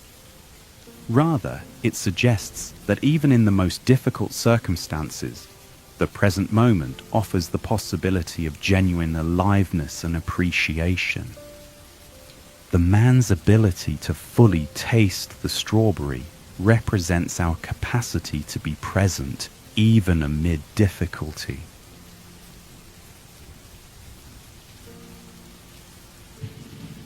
Two monks were arguing about a flag flapping in the wind. One said, "The flag is moving." The other said, "The wind is moving." The sixth patriarch, Wei Neng, happened to be passing by. He told them, "Not the wind, not the flag, mind is moving." This story moves through 3 levels of understanding. The first monk sees the flag moving, the most obvious, surface perception. The second monk has a subtler view, recognizing that it's actually the wind moving the flag. But Wei Neng points to something even more fundamental, that both flag and wind are experienced within consciousness. Without a perceiving mind, there would be no experience of flag or wind at all. The story invites us to look beyond surface appearances to the deeper nature of experience. All perception happens within consciousness, yet we typically attribute reality to the objects of perception while overlooking the consciousness in which they appear. This recognition points toward the non-dual nature of reality, where subject and object, inside and outside, are not ultimately separate.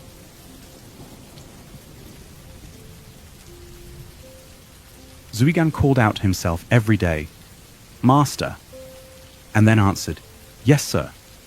Then he would say, "Be awake, be alert," and respond, "Yes, sir." Don't be deceived by others any day, any time. No, I won't. This humorous story highlights the practice of self-awareness. Zuigen's dialogue with himself represents the practice of mindfulness, the capacity to observe our own thoughts, emotions, and actions rather than being completely identified with them. By calling himself master and then responding, Zuigen embodies both the aspect of awareness that can observe, the witness, and that which is observed, the contents of consciousness. His self-admonishment to stay awake and not be deceived shows the ongoing nature of practice. It's not a one-time realization, but a continuous process of remembering our true nature.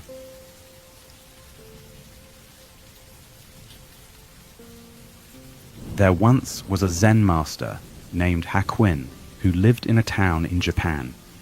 He was greatly honored for his pure life, and many people came to him for teachings. Then one day, a beautiful girl who lived nearby became pregnant. Her angry parents demanded to know who the father was. At first, she refused to confess, but after much harassment, she named Hakuin. In great anger, the parents confronted the Zen master, berating him in front of his students and neighbors. "Is that so?" was all he would say. After the child was born, it was brought to Hakuin. By this time, he had lost his reputation, but he took good care of the child. He obtained milk and everything else the little one needed. A year later, the girl mother could stand it no longer. She told her parents the truth, that the real father was a young man who worked in the fish market. The mother and father of the girl at once went to Hakuin to ask his forgiveness, to apologize at length, and to get the child back. Hakuin was willing. As he yielded the child, all he said was, "Is that so?" This powerful story illustrates several key Zen principles. Hakuin's response, "Is that so?" shows a mind free from reactivity, neither defending his reputation nor expressing anger at the false accusation. His willingness to care for the child demonstrates compassion in action, putting the child's needs above concern for his own reputation. The story challenges our normal fixation on being perceived accurately by others and our tendency to defend ourselves against criticism. Hakuin's equanimity in the face of both condemnation and later praise shows a freedom from the 8 worldly winds that typically buffet our emotional state: praise and blame, gain and loss, pleasure and pain, fame and disrepute.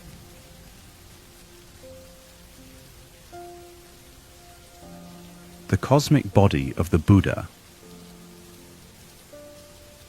Zen is often portrayed as a stripped-down, minimalist form of Buddhism, focused on direct experience rather than elaborate cosmology or metaphysics. While this emphasis on immediacy is certainly characteristic of Zen, it doesn't mean that Zen lacks profound philosophical dimensions. One of the most important philosophical foundations of Zen is the concept of the Dharmakaya, often translated as the cosmic body of the Buddha or the body of truth. This refers not to the physical body of the historical Buddha, but to the ultimate nature of reality itself. In Mahayana Buddhism, the Buddha is understood to have 3 bodies or aspects: Trikaya, Nirmanakaya, the transformation body, the physical, historical Buddha who taught in India, Buddha as human teacher, Sambhogakaya, the body of mutual enjoyment, Buddha as experienced in visions, dreams, and meditation, a more subtle manifestation, Dharmakaya, the truth body, the ultimate reality or Buddha nature that is the true nature of all things, formless, timeless, and beyond all conceptualization. The Dharmakaya is not separate from the world of form, but is its very essence. It's like the ocean in relation to waves. Each wave, phenomenon, is a temporary expression of the underlying ocean, Dharmakaya. This understanding of the Dharmakaya relates closely to the teaching of emptiness, sunyata, and dependent origination, pratitya samutpada. Everything that exists does so interdependently, without any fixed, independent essence. This emptiness of separate self-nature is not a vacuum or nihilistic void, but rather the infinite potential from which all forms arise. Zen poetry, painting, and other arts often attempt to evoke this understanding of the Dharmakaya. The empty space in a painting, the silence between notes in music, or the pause in a poem might point toward this formless reality that paradoxically gives rise to all forms. In everyday Zen practice, the Dharmakaya is not something to be sought outside of ordinary experience. Rather, it's recognized as the very nature of this moment, the suchness or thusness, tathata of reality, when perceived without the filters of conceptual thinking. As Zen Master Dogen put it, if you cannot find the truth right where you are, where else do you expect to find it? This teaching points to the Dharmakaya as not distant or separate, but as the very fabric of our immediate experience when seen with clarity.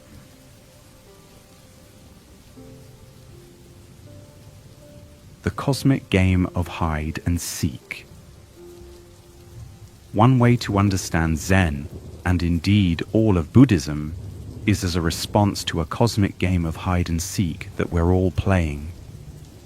This game begins with our true nature, Buddha nature, or Dharmakaya, hiding from itself by pretending to be separate individuals with limited awareness. In this game, the infinite, boundless consciousness that is our true nature pretends to forget itself. It takes on the disguise of being a separate entity, a person with a name, history, personality, and concerns, located inside a physical body and separate from the rest of the universe. This disguise or masquerade is so convincing that we completely forget it's a game. We believe with absolute conviction that we are indeed these separate entities, and this belief becomes the foundation for all our suffering. From the sense of being a separate self comes fear, desire, competition, loneliness, and all the other forms of psychological pain that humans experience. The Buddha's awakening was simply the recognition of this game for what it is. He saw through the disguise and remembered his true nature, not as a separate individual named Siddhartha, but as the boundless awareness in which all experience arises. This realization didn't make him less human. Rather, it allowed him to live his humanity more fully, without the constrictions and suffering that come from mistaken identity. Zen practice is essentially about seeing through this cosmic masquerade. Through meditation, koans, mindful living, and other practices, we gradually, or sometimes suddenly, recognize our true nature.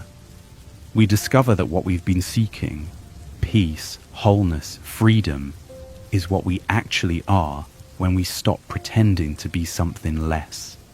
This insight is often described as waking up, as if from a dream in which we were playing a limited character. The awakening doesn't destroy the character. We still have personalities, bodies, preferences, and relationships. But we no longer mistake the character for our fundamental identity. We can play our human role with more freedom, creativity, and compassion because we're no longer trapped in it. In this light, enlightenment is not the achievement of some special state or the acquisition of supernatural powers. It's simply the recognition of what has always been the case, that our true nature is not a separate entity, but the boundless awareness in which all experience appears. As the Zen saying goes, before enlightenment, chop wood and carry water. After enlightenment, chop wood and carry water. The activities don't change, but our relationship to them transforms completely.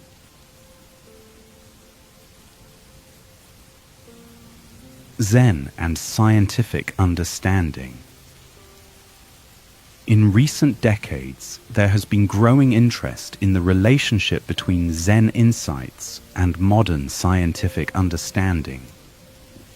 While Zen and science arise from different cultural contexts and employ different methods, they can be seen as complementary approaches to understanding reality. One area of particular overlap is the scientific investigation of consciousness and its relationship to the brain. Neuroscience has made tremendous progress in mapping the neural correlates of various mental states, including those associated with meditation. Studies have shown that long-term meditation practice can lead to measurable changes in brain structure and function, supporting the Zen claim that sustained practice transforms the mind. However, science still faces what philosophers call the hard problem of consciousness: how physical processes in the brain give rise to subjective experience. Here, Zen offers a perspective that challenges basic assumptions of the scientific approach. Rather than seeing consciousness as a product of the brain, Zen suggests that consciousness is fundamental, with physical reality appearing within it. This view aligns with certain interpretations of quantum physics, which suggest that the observer plays a crucial role in the manifestation of physical reality. The famous double-slit experiment demonstrates that at the quantum level, the act of observation affects what is observed, calling into question the strict subject-object division that classical science assumes. Zen's emphasis on direct experience also offers a valuable complement to the third-person methodology of science. While science aims for objective, verifiable knowledge that anyone can confirm through proper methods, Zen points to the irreducible first-person nature of consciousness itself. No matter how thoroughly we map the neural correlates of experience, the experience itself, what it feels like from the inside, remains accessible only through direct awareness. Another area of resonance between Zen and science is the understanding of interdependence. Ecology, systems theory, and network science all emphasize the interconnected nature of phenomena, showing how elements of complex systems cannot be understood in isolation. This scientific perspective on interdependence echoes the Buddhist teaching of dependent origination, pratitya samutpada, that nothing exists independently but only in relation to other phenomena. Climate science, in particular, has made painfully clear how human activities affect the entire planetary system, underscoring our embeddedness in the web of life. This scientific understanding of ecological interdependence provides empirical support for the Zen intuition of non-separation from nature. The dialogue between Zen and science can benefit both traditions. For Zen, engagement with science can help to distinguish between genuine insights and cultural accretions or superstitions that may have become attached to the tradition over centuries. For science, Zen offers a rigorous first-person methodology for investigating consciousness and a perspective that questions hidden assumptions about the nature of observation and reality. Rather than seeing Zen and science as competing accounts of reality, we might view them as different facets of human inquiry. each illuminating aspects of existence that the other might miss.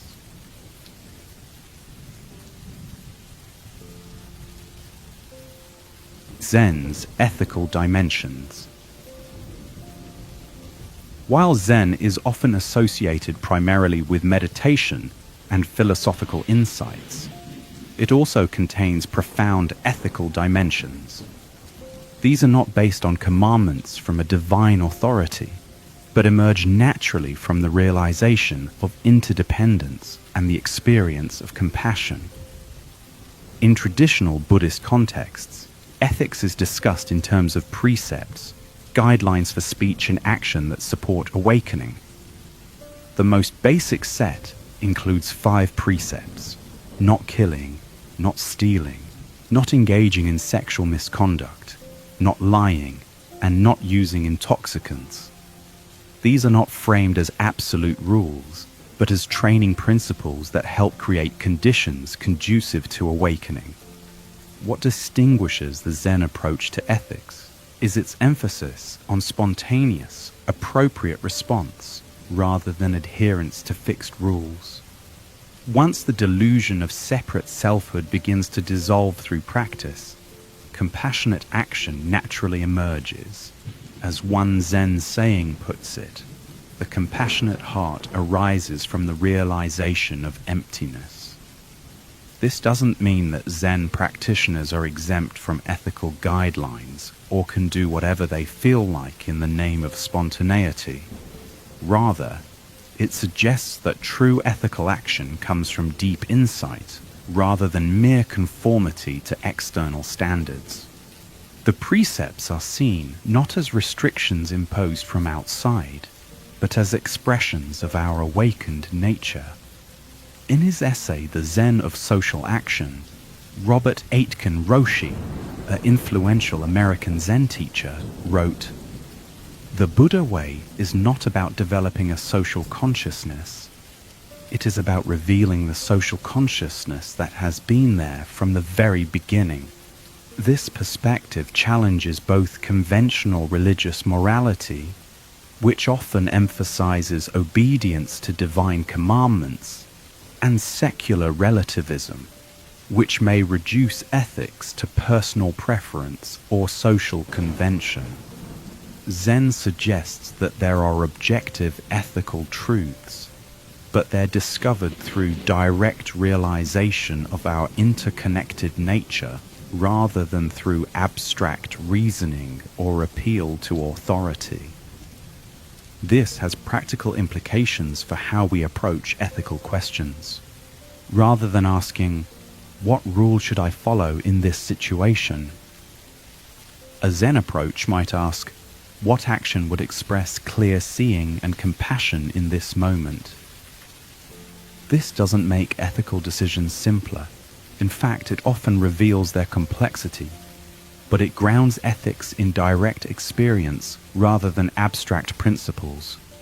One manifestation of Zen ethics is the Bodhisattva vow, the commitment to work for the liberation of all beings. This vow expresses the recognition that my well-being and yours are not separate, that the suffering of others is not fundamentally different from my own. It's not a matter of sacrificing oneself for others, but of recognizing that the division between self and other is not absolute. In contemporary contexts, Zen ethics has been applied to issues like environmental protection, social justice, peace activism, and economic ethics. Organizations like the Buddhist Peace Fellowship and movements like Engaged Buddhism explicitly connect meditation practice with social action, seeing them not as separate activities, but as different expressions of the same awakened awareness. The Zen approach to ethics doesn't provide simple answers to complex moral questions, but it does offer a perspective that can complement other ethical frameworks. By grounding ethics in direct realization of interconnection rather than abstract principles or divine commands, Zen helps us respond to ethical challenges with both wisdom and compassion.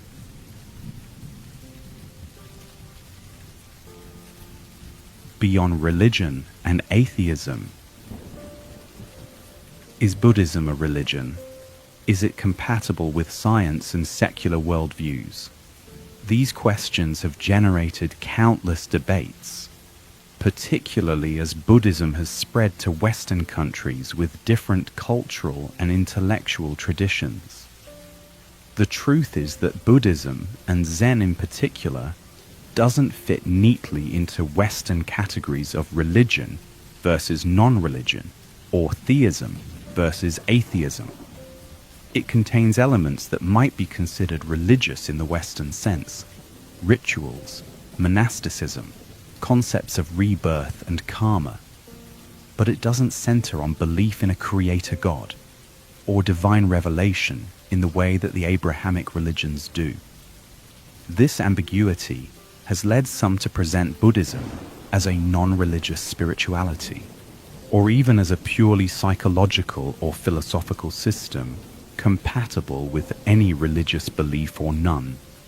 While this framing has made Buddhism more accessible to secular Westerners, it can also involve selective emphasis on certain aspects of Buddhism while downplaying or reinterpreting others. The Buddha himself rejected both of the dominant religious paradigms of his time: eternalism, the belief in an eternal soul that survives death unchanged, and nihilism, the belief that death is the complete end of the person with no continuing consequences. Instead, he taught a middle way that recognized the reality of moral causation, karma, and continuity between lives without positing as unchanging self or soul. This nuanced position doesn't align with either conventional religious views or materialist atheism. It points to something beyond both, a perspective that recognizes the ultimate emptiness of all conceptual positions while affirming the reality of interdependence and moral causation. In this light, we might understand Zen as a religion of no religion, a path that uses religious forms, meditation, ritual, community practice, to point to a reality beyond all concepts, including religious ones. The purpose of Zen practice isn't to confirm or deny religious beliefs, but to experience directly the nature of reality beyond belief altogether. This approach doesn't mean that Zen is anti-religious, or that it views traditional religious forms as unimportant. Rather, it recognizes both the value and the limitations of religious expression. As one Zen teacher put it, the finger pointing to the moon is not the moon, but without the finger, you might not notice the moon.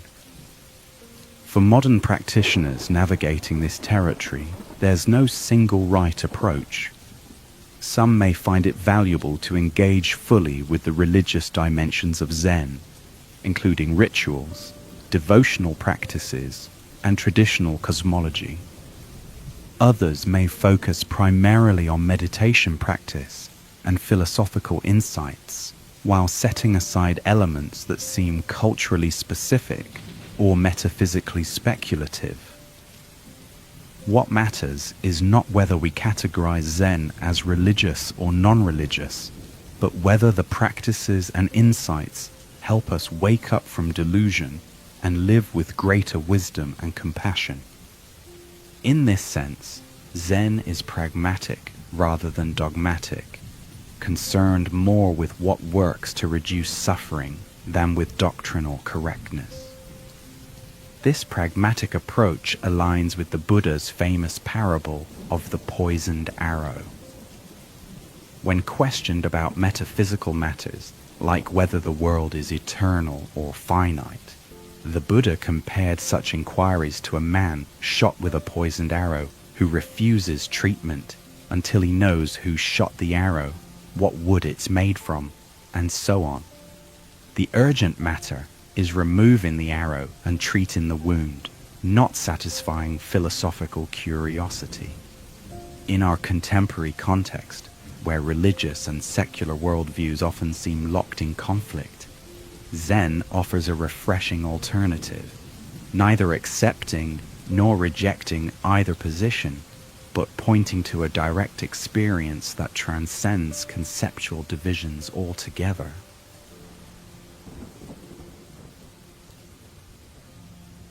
Zen and death. Death remains one of humanity's greatest mysteries and most persistent fears. Nearly all religious and philosophical traditions attempt to address this ultimate human concern, and Zen is no exception.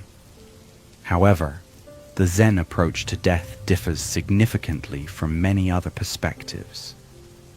Rather than offering comforting beliefs about an afterlife or eternal soul, Zen encourages direct confrontation with the reality of impermanence. Through meditation and mindful awareness, practitioners are invited to observe the constant arising and passing away of all phenomena, thoughts, emotions, sensations, and eventually the body itself. In Zen monasteries, monks traditionally sleep with their heads on small boxes that serve as pillows. These boxes might contain a reminder of death, perhaps a verse about impermanence, or even, in some traditions, an image of the monk as a corpse. This practice isn't morbid, but rather a way of keeping awareness of mortality present, preventing the complacency that comes from ignoring death's reality. Zen masters often emphasize that confronting death directly leads not to despair, but to a more authentic and appreciative relationship with life. When we truly realize that this precious human existence will end, and that we don't know when, each moment becomes more valuable. As one Zen saying puts it, "Die before you die, and be completely dead. Then do whatever you want. It's all good." This enigmatic instruction points to a psychological or spiritual death, the death of the ego or separate self-sense, that paradoxically leads to more vibrant living. By dying before you die, you release attachment to the persona or self-image, experiencing the freedom that comes when you no longer need to maintain and defend a particular identity. The Zen tradition contains many stories of masters who faced physical death with remarkable equanimity. For example, the Japanese Zen master Shunryu Suzuki was diagnosed with terminal cancer. When a student asked him about facing death, he replied, "I am not dying. I am not living. I am just here." This response reflects the Zen perspective that our true nature transcends the conventional categories of life and death. This doesn't mean that Zen practitioners feel no sadness about dying or losing loved ones. Rather, it suggests that beneath the natural grief, there can be a deeper acceptance based on insight into the nature of existence. As the poet Ryokan wrote after the death of his beloved nephew, "The world of Dew is a world of dew, and yet. These simple lines capture both the recognition of impermanence, the world of dew that vanishes with the morning sun, and the human heart's natural response to loss, the trailing and yet. For those caring for the dying, Zen offers valuable guidance. Rather than turning away from the reality of death or trying to maintain false cheerfulness, Zen encourages simple presence, being fully with the dying person without denial or evasion. This quality of presence can be more comforting than any words of reassurance and allows for authentic connection in life's final chapter. In practical terms, Zen suggests preparing for death not by accumulating beliefs about what happens afterward, but by letting go of possessions, roles, unfinished business, and ultimately of the notion of being a separate self. This process of releasing attachment doesn't happen all at once, but gradually through consistent practice. Whether or not there is continuity of consciousness after physical death, a question on which various Buddhist traditions hold different views. The Zen approach emphasizes working with the mind in this life. By developing awareness of our true nature beyond the conventional self, we establish a perspective from which death appears not as an absolute end, but as another transformation in the endless dance of form and emptiness.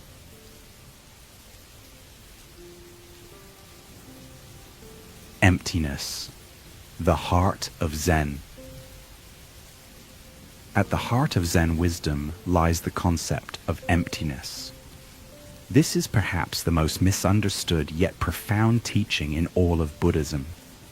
Far from meaning nothingness or void in the nihilistic sense, emptiness refers to the lack of inherent, independent existence in all phenomena. Everything we experience, objects, people, thoughts, emotions, even our sense of self, arises dependently, in relation to countless other factors. Nothing exists in isolation or has a fixed, unchanging essence. This absence of independent, inherent existence is what emptiness points to. A classic analogy for understanding emptiness is a chariot. If we take apart a chariot, removing the wheels, axle, frame, and so on, at what point does it cease to be a chariot? There's no chariot essence that exists independently of its components, yet the chariot functions perfectly well as a conventional reality. Similarly, our sense of having a permanent, separate self doesn't hold up under close examination, yet we function effectively in the conventional world. The realization of emptiness doesn't negate conventional reality, but places it in a larger context. It's like recognizing that while the lines of longitude and latitude on a map are useful conventions, they don't actually exist on the physical earth.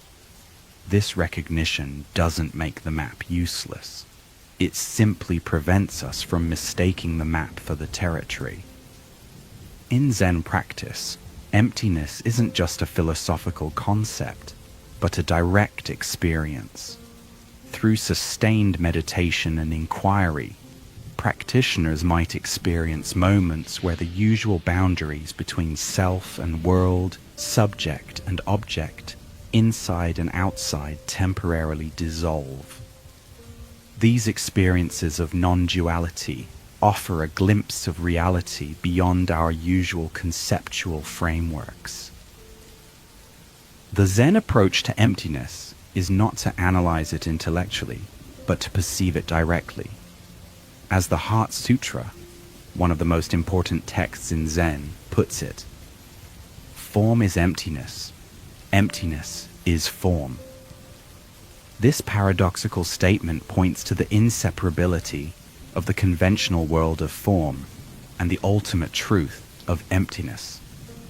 They are not two separate realities, but two perspectives on the same reality. Understanding emptiness has profound practical implications. When we recognize that our identity isn't fixed or separate, we hold our self-image more lightly. We become less defensive, less driven to prove ourselves, more open to change and growth. We see that our boundaries are more permeable than we thought, allowing for greater intimacy with others and the world. Emotionally, the insight into emptiness can be profoundly liberating. Many of our psychological struggles stem from treating impermanent, dependently arisen phenomena as if they were solid, permanent, and independently existing. When we see through this misperception, we release much unnecessary suffering.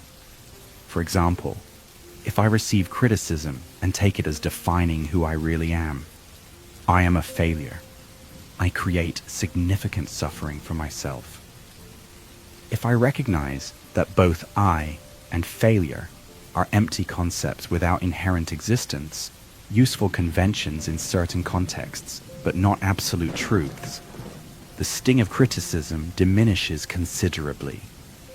I can learn from feedback without being defined by it.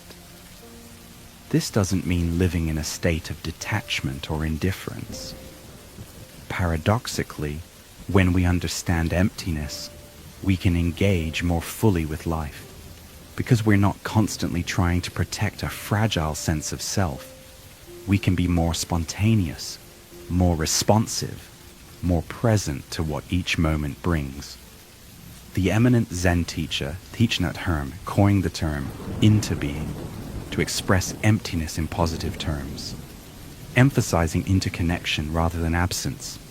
A flower is empty of independent existence precisely because it inter-is with sunshine, rain, soil, air, and countless other elements. Far from diminishing the flower, this interconnection is what allows it to exist at all. Similarly, our own existence is possible only because of innumerable factors, from our parents and ancestors, to the air we breathe, the food we eat, the communities that sustain us, and the entire web of life. Understanding emptiness in this way leads not to nihilism, but to profound gratitude and care, for the whole of which we are a part.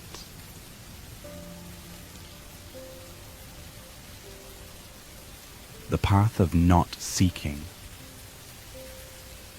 One of the most distinctive and paradoxical aspects of Zen is its emphasis on not seeking or non-attainment.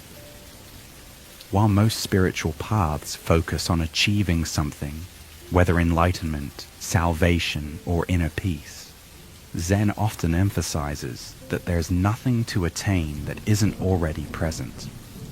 This creates a fascinating predicament for the Zen student. If enlightenment is already present as our true nature, why practice at all?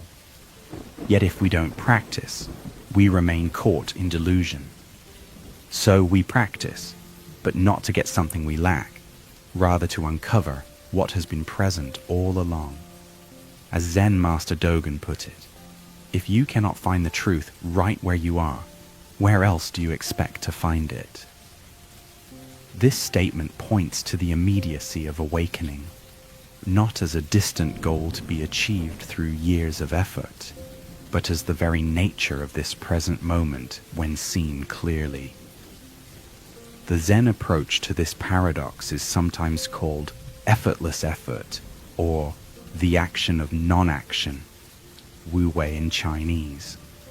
It's not about straining to reach a goal, but about allowing our true nature to manifest without interference from our conditioned patterns of thinking and doing. This doesn't mean Zen practice is easy or that no effort is involved. Especially in the beginning stages, considerable effort may be needed to establish a consistent meditation practice, to work with challenging emotions, and to break habitual patterns. But the quality of this effort is different from striving for achievement. It's more like the effort involved in letting go than in grasping. A famous Zen story illustrates this perfectly. A student asked his teacher, "I've been at this monastery for 3 years, but I haven't made any progress. Perhaps I should leave." The teacher asked, "What do you expect to achieve?"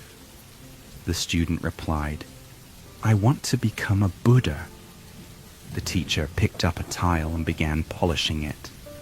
When the student asked what he was doing, the teacher said, "I'm polishing this tile to make a mirror." The student protested, "No amount of polishing will turn a tile into a mirror." The teacher replied, "And no amount of practice will turn you into a Buddha, because you already are one." This story highlights the futility of practice, motivated by a sense of lack or inadequacy. such practice only reinforces the illusion of separation that it supposedly aims to overcome. True practice emerges from a different place, not from wanting to become something we're not, but from allowing what we already are to manifest more clearly. Paradoxically, when we drop the agenda of self-improvement or spiritual achievement, genuine transformation becomes possible. As we release the anxious striving of the ego, our innate qualities of wisdom and compassion emerge more naturally. We discover that what we've been seeking has been present all along, like a fish searching for water or a bird looking for air.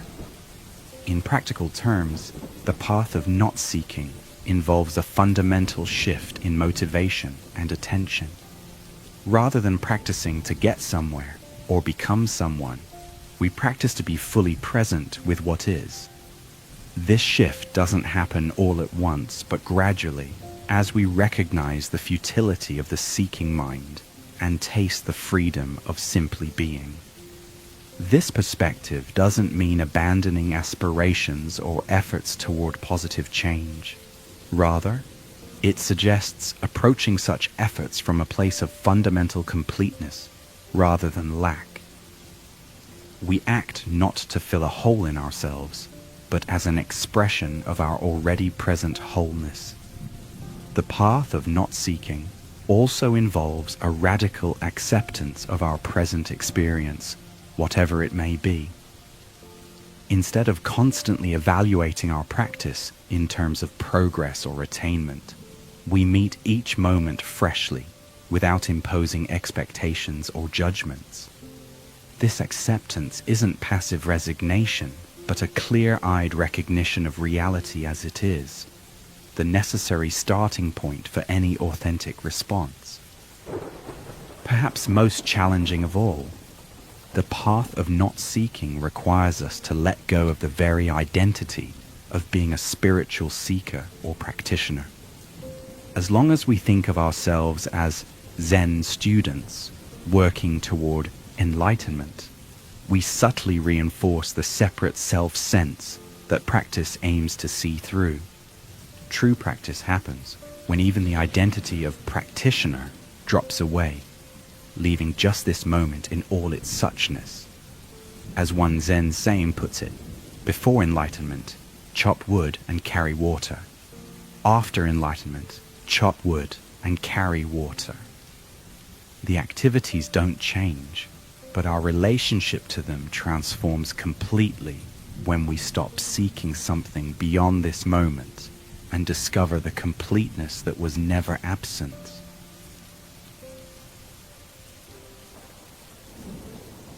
The many faces of Zen practice.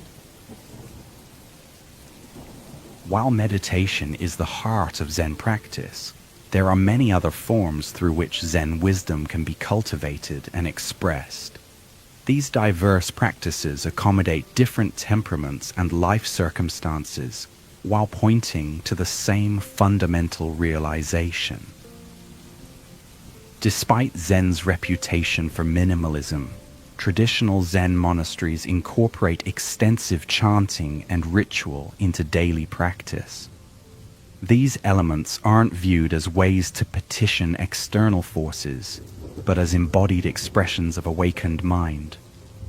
Chanting sutras, Buddhist scriptures, or dharanis, sacred phrases, engages the body and breath in a way that can quiet discursive thinking and cultivate single-pointed attention. The rhythmic quality of group chanting creates a sense of harmony and shared purpose that supports individual practice. Rituals like offering incense, bowing, walking meditation, and ceremonial meals bring mindfulness into physical movement. They create a container of form within which we can observe our reactions, resistance, preference, boredom, enthusiasm, and practice meeting each moment with equanimity. For lay practitioners outside monastery walls, even simple rituals like lighting a candle before meditation or performing a small bow before sitting can help create a transition from everyday concerns to contemplative awareness.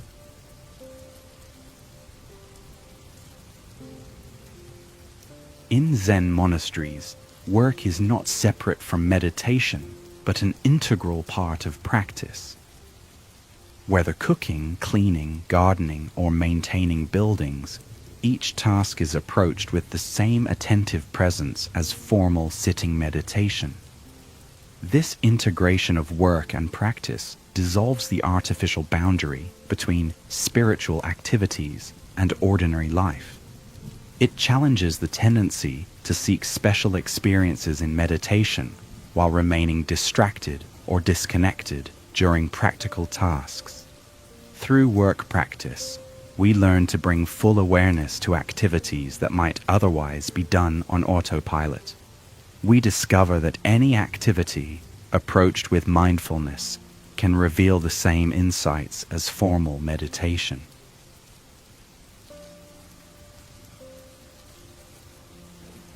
Zen has profoundly influenced many traditional Japanese arts, including calligraphy, painting, poetry, flower arrangement, ikebana, garden design, and the tea ceremony.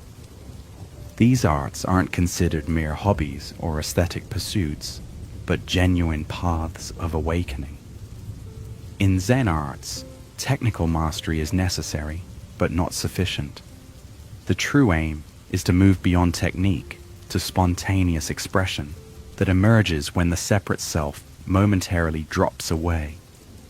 This is captured in the concept of controlled accident, creating conditions where something unexpected and authentic can emerge. For example, in Zen calligraphy, the practitioner might spend years mastering brush techniques. But the most powerful calligraphy happens when the calligrapher no longer thinks about technique, and instead becomes one with the brush, ink, and paper. What emerges reflects not personal expression, but the direct, unmediated movement of life itself. Similarly, the tea ceremony integrates precise forms with natural spontaneity. Every movement and arrangement is carefully considered. Yet the ultimate aim is to create an atmosphere where both host and guest can experience the simple wonder of sharing tea together, beyond all separation. While Zen is often associated with sitting still in meditation, various forms of mindful movement can also be powerful vehicles for practice. Traditions like Tai Chi, Qigong, and certain forms of yoga share with Zen an emphasis on present moment awareness, breath coordination, and the unity of body and mind. Even conventional exercise like running, swimming, or hiking can become Zen practice when approached with mindful attention rather than goal-oriented striving. The key is bringing awareness to physical sensations, breath, and the immediate environment, while letting go of mental commentary and judgments. For some practitioners, body-centered practices provide a more accessible entry point than seated meditation. This is particularly true for those who experience strong restlessness or anxiety when sitting still, or for whom embodied awareness comes more naturally than abstract contemplation.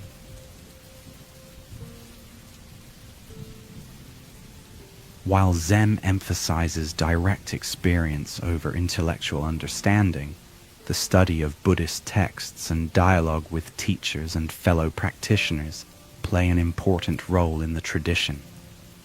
Study provides conceptual maps that can orient practice and help avoid common pitfalls and misunderstandings.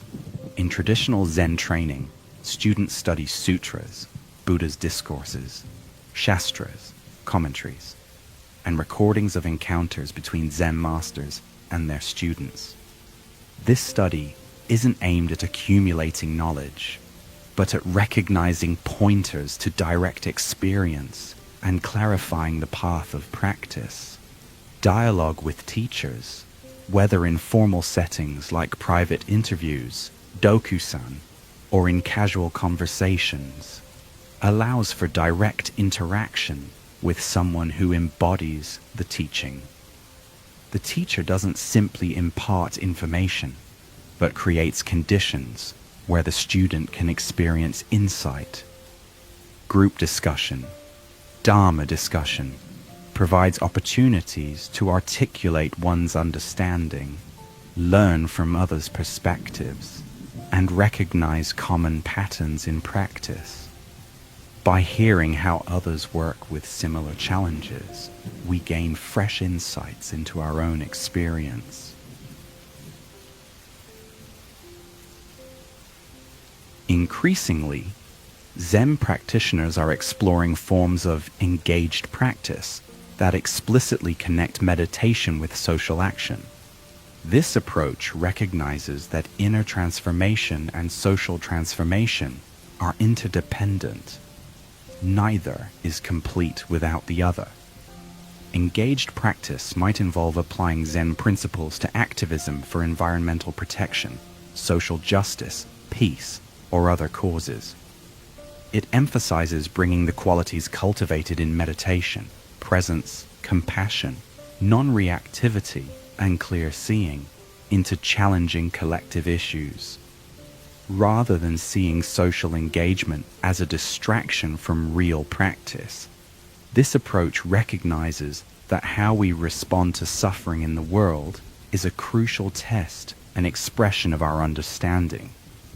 If meditation doesn't lead to greater compassion and skillful action, something is missing in our practice. The diverse forms of Zen practice reflect the tradition's adaptability and pragmatism. What matters isn't the specific form, but the quality of awareness brought to it. Any activity approached with full presence and openness can become a vehicle for awakening.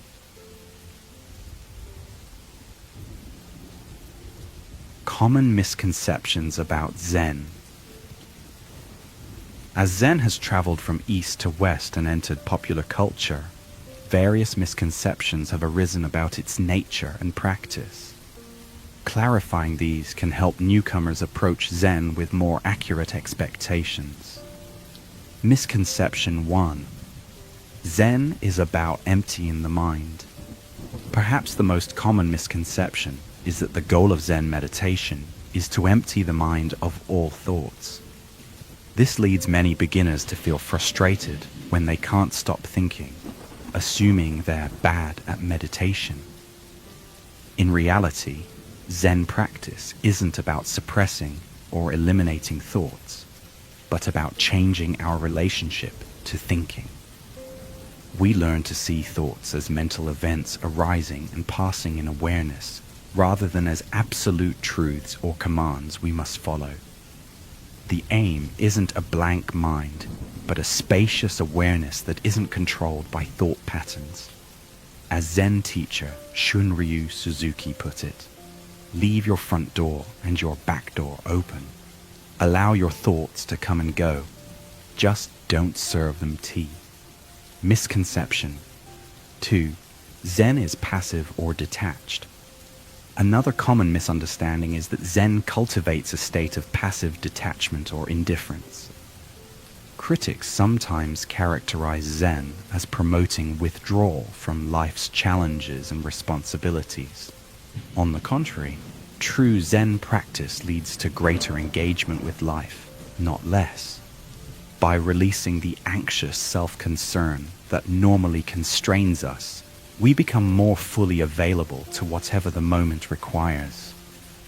Zen masters are typically described as remarkably present, responsive, and alive, the opposite of detached or passive. What Zen does cultivate is non-attachment, which is quite different from detachment. Non-attachment means engaging fully with life without clinging to outcomes or experiences. It's like playing a game wholeheartedly while remembering that it's just a game. Misconception 3. Zen is anti-intellectual because Zen emphasizes direct experience over conceptual understanding. It's sometimes portrayed as anti-intellectual or dismissive of critical thinking. This misunderstanding is reinforced by stories of Zen masters responding to questions with seemingly nonsensical answers or physical actions rather than explanations. In truth, Zen doesn't reject intellect, but recognizes both its value and its limitations. Conceptual thinking is a useful tool for navigating the relative world, but it can never capture the absolute. Zen masters might use unconventional methods to point beyond concepts, but this doesn't mean intellectual capacity is irrelevant. Many great Zen teachers were highly educated and intellectually sophisticated. They used their cognitive abilities skillfully while not being limited by conceptual frameworks. As Zen teacher Norman Fisher puts it, thinking is not the problem. The problem is thinking that thinking is all there is. Misconception 4. Zen is mystical or supernatural. Some portrayals of Zen emphasize mysterious experiences, special powers, or supernatural insights. This can create the impression that Zen practice leads to mystical states unavailable to ordinary people. While profound experiences may indeed occur in Zen practice, they're not the point. Zen is fundamentally about waking up to the reality of this moment, not escaping into altered states. It's about seeing the extraordinary in the ordinary rather than seeking something beyond ordinary experience. As the Zen saying goes, the ultimate miracle is not walking on water or through fire. The ultimate miracle is walking on the earth. The most profound realization in Zen is not some exotic experience, but the direct recognition of the wonder of ordinary reality when seen clearly. Misconception 5. Zen is a quick fix. In our instant gratification culture, meditation is sometimes marketed as a quick solution to stress, anxiety, or unhappiness. This creates unrealistic expectations about what Zen practice can offer, especially in the short term. While meditation can indeed provide immediate benefits, like relaxation or temporary calm, the deeper transformations that Zen points to typically unfold gradually through consistent practice over time. There may be moments of sudden insight, but integrating these insights into daily life is usually a longer process. Zen is better understood as a lifelong path of exploration than as a technique for quick results. The question isn't, what will I get from this? But rather, am I willing to show up consistently and engage with whatever arises? Misconception 6. Zen is worship of the Buddha. Some people mistakenly assume that Zen Buddhists worship the Buddha as a god or divine figure. They may be confused by the presence of Buddha statues in Zen centers or the ritualistic elements of Zen practice. In Zen, the Buddha is not viewed as a deity to be worshipped, but as a human being who discovered and exemplified the potential for awakening that exists in all of us.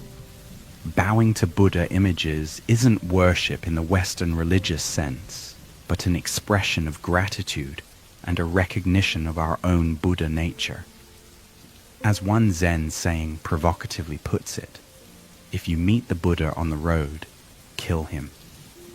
This doesn't advocate violence, but warns against turning the Buddha into an object of attachment or worship. The true Buddha isn't the historical figure or any image, but the awakened nature of reality itself. By clarifying these misconceptions, we can approach Zen with more accurate expectations and a clearer understanding of what the practice actually offers. Rather than an escape from life, Zen provides a way to enter more fully into life as it is. Practical guidance for beginners. If you're inspired to explore Zen practice for yourself, here are some practical suggestions for getting started. Start small. Rather than trying to establish an ambitious meditation schedule right away, begin with short, regular periods of practice. Even 5 or 10 minutes of sitting each day is valuable. Consistency matters more than duration, especially in the beginning. Find a time that works with your schedule and make it as routine as brushing your teeth. Many people find that meditating first thing in the morning, before the day's activities begin, helps establish a consistent practice. Create a supportive environment. Designate a specific place for meditation if possible, a corner of a room where you can place a cushion or chair. This doesn't need to be elaborate. Even a simple cushion in a quiet spot can serve as your practice place. Some people find it helpful to create a small altar with objects that remind them of their intention to practice, perhaps a candle, flower, or meaningful image. This isn't about worship, but about creating visual reminders of what matters to you. Minimize potential distractions during your meditation time. Turn off phones and notifications, and let others in your household know that you need some uninterrupted time. Learn basic posture. For seated meditation, you can use a cushion on the floor, zafu, a bench, or a chair. The key elements of posture are: keep your spine relatively straight, but not rigid. Imagine your head being gently pulled upward, lengthening your spine. Allow your shoulders to relax and drop away from your ears. Place your hands in a comfortable position, either on your thighs or in your lap. If sitting on a cushion, cross your legs in a way that feels stable. If using a chair, place both feet flat on the floor. Keep your eyes slightly open with a soft gaze downward, about 3 to 4 feet in front of you. This helps prevent both drowsiness and distraction. Explore different postures to find what works for your body. There's no single, correct way to sit. What matters is finding a position that allows for alertness and comfort. Start with breath awareness. A simple and effective way to begin meditation is to focus attention on the natural rhythm of your breathing. You're not trying to control or change your breath, just observing it with curious attention. You might notice the sensations of breathing at the nostrils, chest, or abdomen, wherever the breath is most easily felt. When your mind wanders, which it will repeatedly, gently bring attention back to the breath without judgment or frustration. This simple practice of returning attention to the breath over and over cultivates both concentration and kindness toward yourself. Consider finding a teacher or group. While it's possible to begin Zen practice on your own, connecting with an experienced teacher or practice community, Sangha, can provide valuable guidance and support. A teacher can offer personalized instruction, help clarify confusion, and point out blind spots in your practice. A group provides the encouragement of practicing with others who share similar aspirations. There's something powerful about sitting in silence together that isn't easily replicated in solitary practice. Look for Zen centers, Buddhist temples, or meditation groups in your area. Many now offer online options as well, making it possible to connect with teachers and communities regardless of location. Integrate mindfulness into daily activities beyond formal sitting meditation. Look for opportunities to bring mindful awareness into everyday activities. Choose one routine activity, like washing dishes, brushing teeth, or walking to the car, and practice doing it with full attention. Notice the sensations, movements, and even thoughts that arise during these activities. When you catch yourself on autopilot, gently return to present moment awareness. This integration of mindfulness into daily life helps bridge the gap between formal practice and the rest of your experience. Be patient and kind with yourself. Perhaps the most important advice for beginners is to approach practice with patience and self-compassion. Progress in meditation isn't linear, and you'll inevitably encounter periods of restlessness, boredom, or frustration. These challenging experiences aren't signs of failure, but natural parts of the practice. Each time you notice your mind wandering and gently return to the present, you're strengthening the muscle of awareness, even if it doesn't feel like progress in the moment. Remember that Zen is not about achieving some special state or becoming a different person. It's about meeting your actual experience with awareness and kindness, whatever that experience may be. Keep it simple. As you continue in practice, you may encounter various techniques, teachings, and traditions. While exploration can be valuable, there's wisdom in keeping your practice simple, especially in the beginning. The essence of Zen practice is remarkably straightforward. Show up, pay attention, and meet what arises with awareness and compassion. Everything else is elaboration. As Zen master Shunryu Suzuki famously said, "In the beginner's mind there are many possibilities, but in the expert's there are few." Approach practice with this beginner's mind, open, curious, and free from fixed ideas about what meditation should be or what you should experience. As we draw our exploration of Zen Buddhism to a close, it's worth reflecting on the continuous, ever-unfolding nature of the path. Unlike pursuits with clear endpoints or achievements, Zen practice is never finished or completed. It's a lifelong journey of discovery and transformation.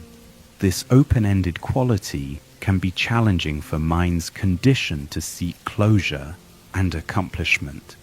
We naturally want to know if we're making progress, if we're getting it right, if we're approaching some final goal. Zen gently but persistently undermines these very questions. As the 13th century Japanese Zen master Dogen wrote, "If you cannot find the truth right where you are, where else do you expect to find it?" This teaching points to the immediacy and accessibility of what we're seeking. It's not something distant to be attained after years of practice, but the very nature of this moment when seen clearly. Yet for most of us, this clear seeing doesn't happen all at once. We get glimpses, moments of unusual clarity or presence, followed by the familiar fog of habitual thinking and reactivity. The practice is to notice both the clarity and the fog with the same accepting awareness, neither clinging to special experiences nor rejecting ordinary ones. Over time, something shifts. The boundaries between practice and the rest of life begin to dissolve. We find ourselves bringing the same quality of attention to washing dishes as to formal meditation. We notice how reactive patterns that once seemed inevitable now have a little space around them, room for choice rather than automatic response. These changes may be so subtle that others notice them before we do. A friend might comment that we seem more present in conversation, less reactive to criticism, or more at ease in challenging situations. Often it's in relationship that the fruits of practice become most apparent.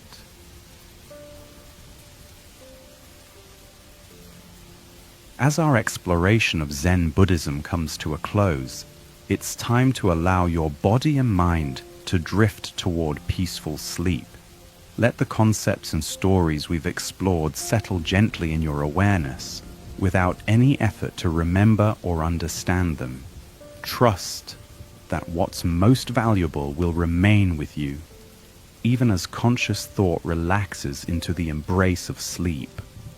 The wisdom of Zen isn't something to be grasped intellectually, but absorbed naturally, like rain soaking into the earth. As you rest, allow yourself to simply be without effort or striving. This effortless being is itself a taste of what Zen points to, the peace that's present when we stop rushing, stop trying to become something different, and allow ourselves to rest in natural awareness.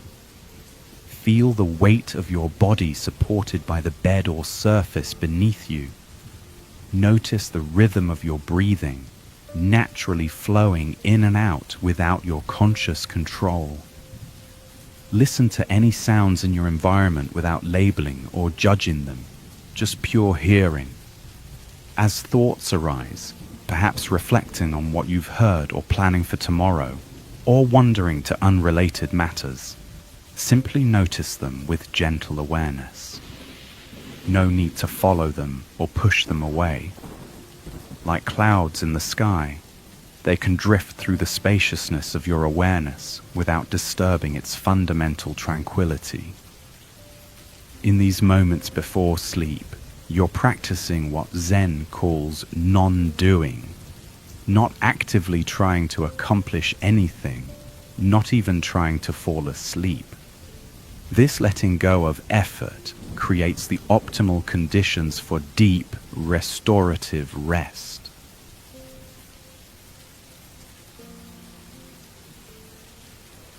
As you continue to relax, you might notice subtle sensations throughout your body, areas of tension gradually releasing, warmth or coolness, tingling or pulsing. These sensations aren't problems to be fixed, but simply part of your living experience in this moment. Meet them with the same gentle awareness you've been cultivating. Remember that sleep itself is a natural process requiring no effort on your part. Your body knows perfectly well how to sleep. You only need to create the conditions for this natural wisdom to express itself. By releasing conscious control and surrendering to the body's innate intelligence, you allow sleep to emerge organically. If you find that sleep doesn't come easily tonight, that's perfectly okay too. Even lying in restful awareness provides significant benefits for body and mind. Rather than struggling against wakefulness, you can rest in the peace of simply being, without adding the additional stress of worrying about sleep. In traditional Zen, there's a practice called sleeping Zen, where practitioners maintain a thread of awareness even as they drift into sleep.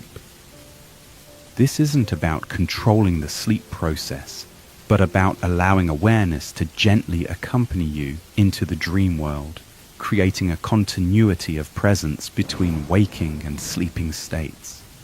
As we conclude, I invite you to let go completely of concepts, of effort, of any need to understand or remember anything from our exploration. Simply rest in the silent awareness that is reading these words, that is feeling your body, that is hearing sounds, that is always present beneath the surface of changing experience. May your sleep be deep and restorative, and may you wake refreshed, carrying the quiet insight of Zen into your new day, not as something separate from ordinary life, but as the very ground of being from which all experience arises. Good night, and thank you for joining me on this journey through the heart of Zen Buddhism, the religion of no religion, the path that is no path, leading to the destination that was never absent. Rest well in the peace that is your true nature.